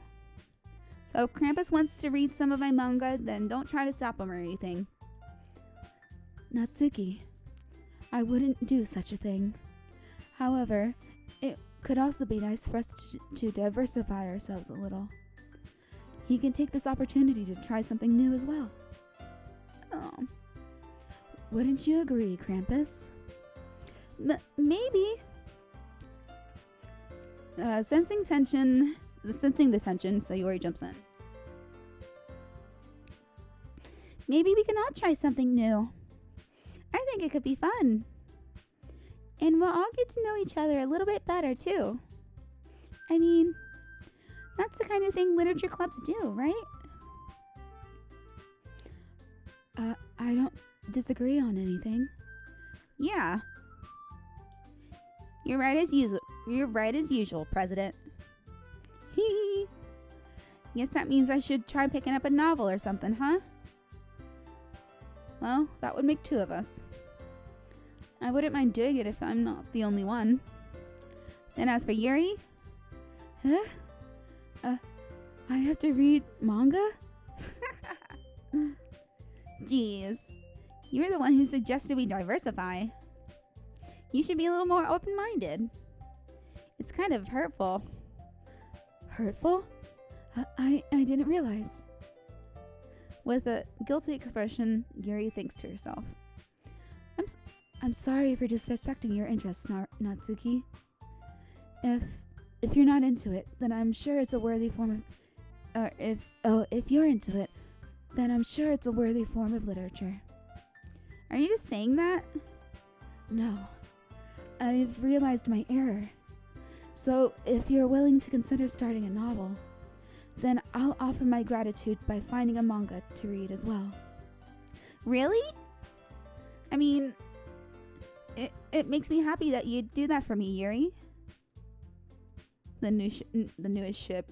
You can trust me to find something that you'll really like, okay? Same here.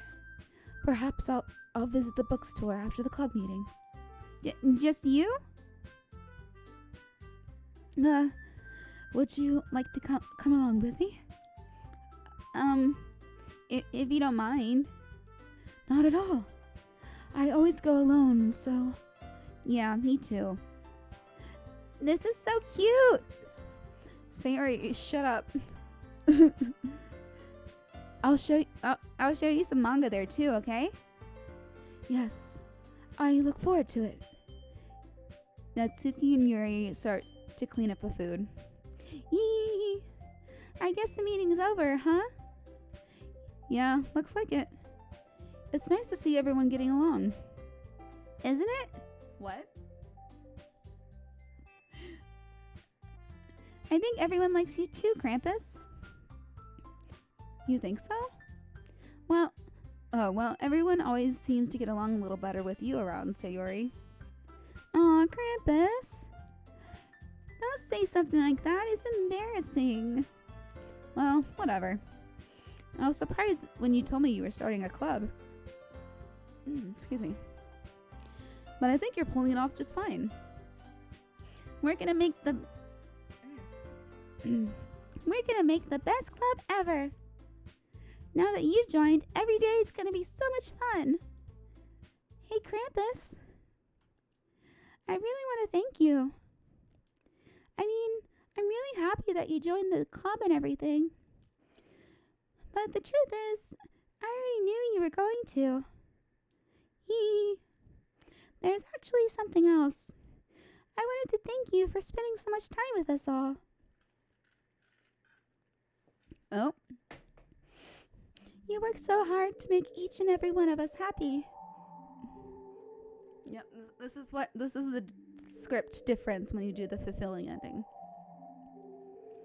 You comforted us through our hard times, and you helped us all get along with each other. Do you get it, Krampus? Because I'm president now, I understand everything. You really didn't want to miss a single thing in this game, didn't you? Nope. You saved and loaded so many times just to make sure you could spend time with everyone. I did. Only someone who truly cares about the literature club would go that far. But all along, that's all I ever wanted. For everyone to be happy and care about each other. It's kind of sad, you know? After all you've done for us, there isn't much I can do for you in return. We've already reached the end of the game. So, this is where we say goodbye. Thank you for playing Doki Doki Literature Club. I'm going to miss you, Krampus. Come visit sometime, okay? We'll always be here for you. Aww.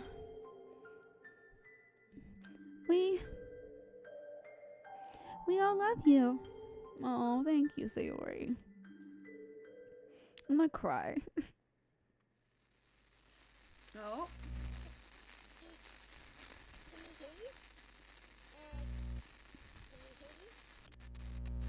Can you hear me? Now I can. Hi, it's me. So you know how I've been like practicing piano and stuff, and not really any good at it yet, like at all. But I wrote you a song, and I was kind of hoping that I could show it to you because I worked really, really hard on it. So yeah.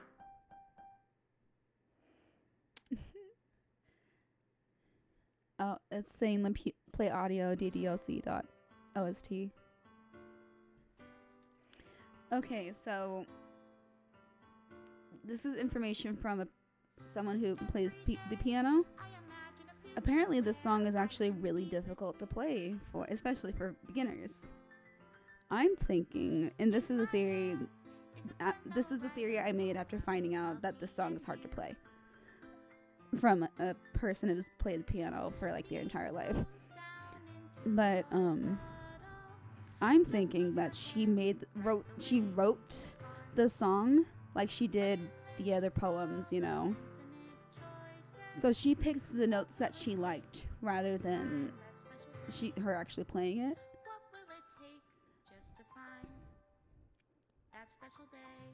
But I don't know. It's a cute song, truly. I got you on assignment to do today. We get to see all the pictures. Anyway.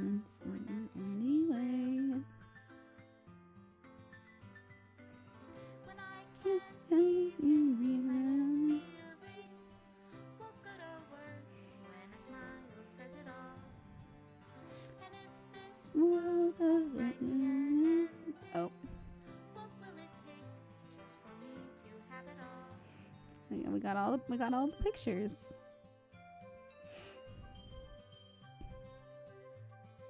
Bam, bam, bam, bam, bam.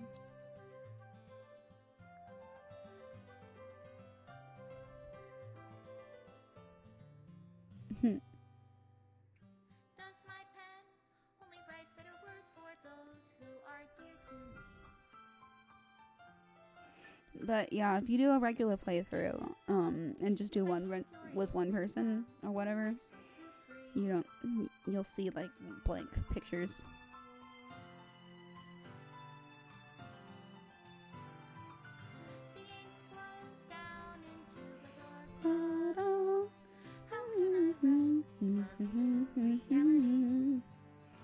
Oh, the corner. Oh, it's deleting stuff now. In the special thanks, Monica, Krampus.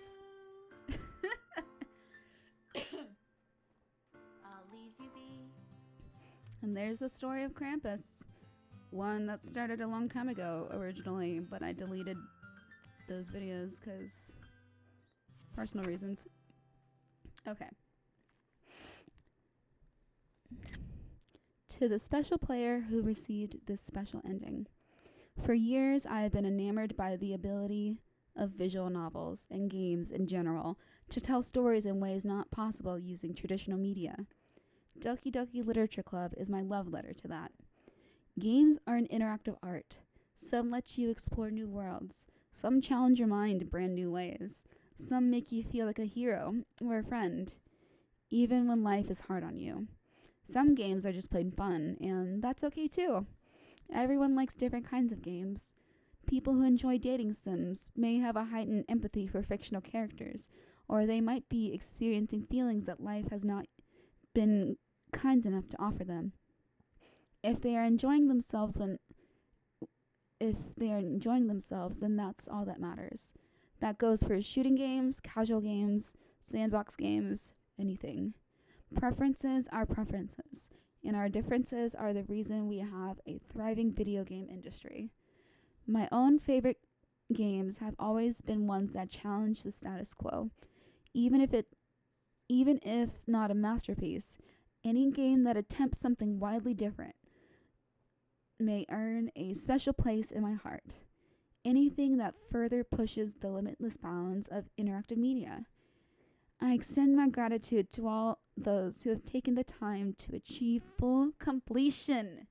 Yeah, I hope you enjoyed playing it as much as I enjoyed making it. Thank you for being a part of my literature club. Love, Dan Salvato. Oh.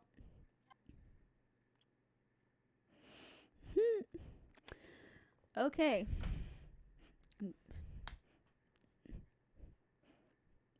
This story, like, I don't know why I like this story so much. It's very repetitive. It's very long, but I guess that's part of life. Life is repetitive. Life is long, and horror is scary.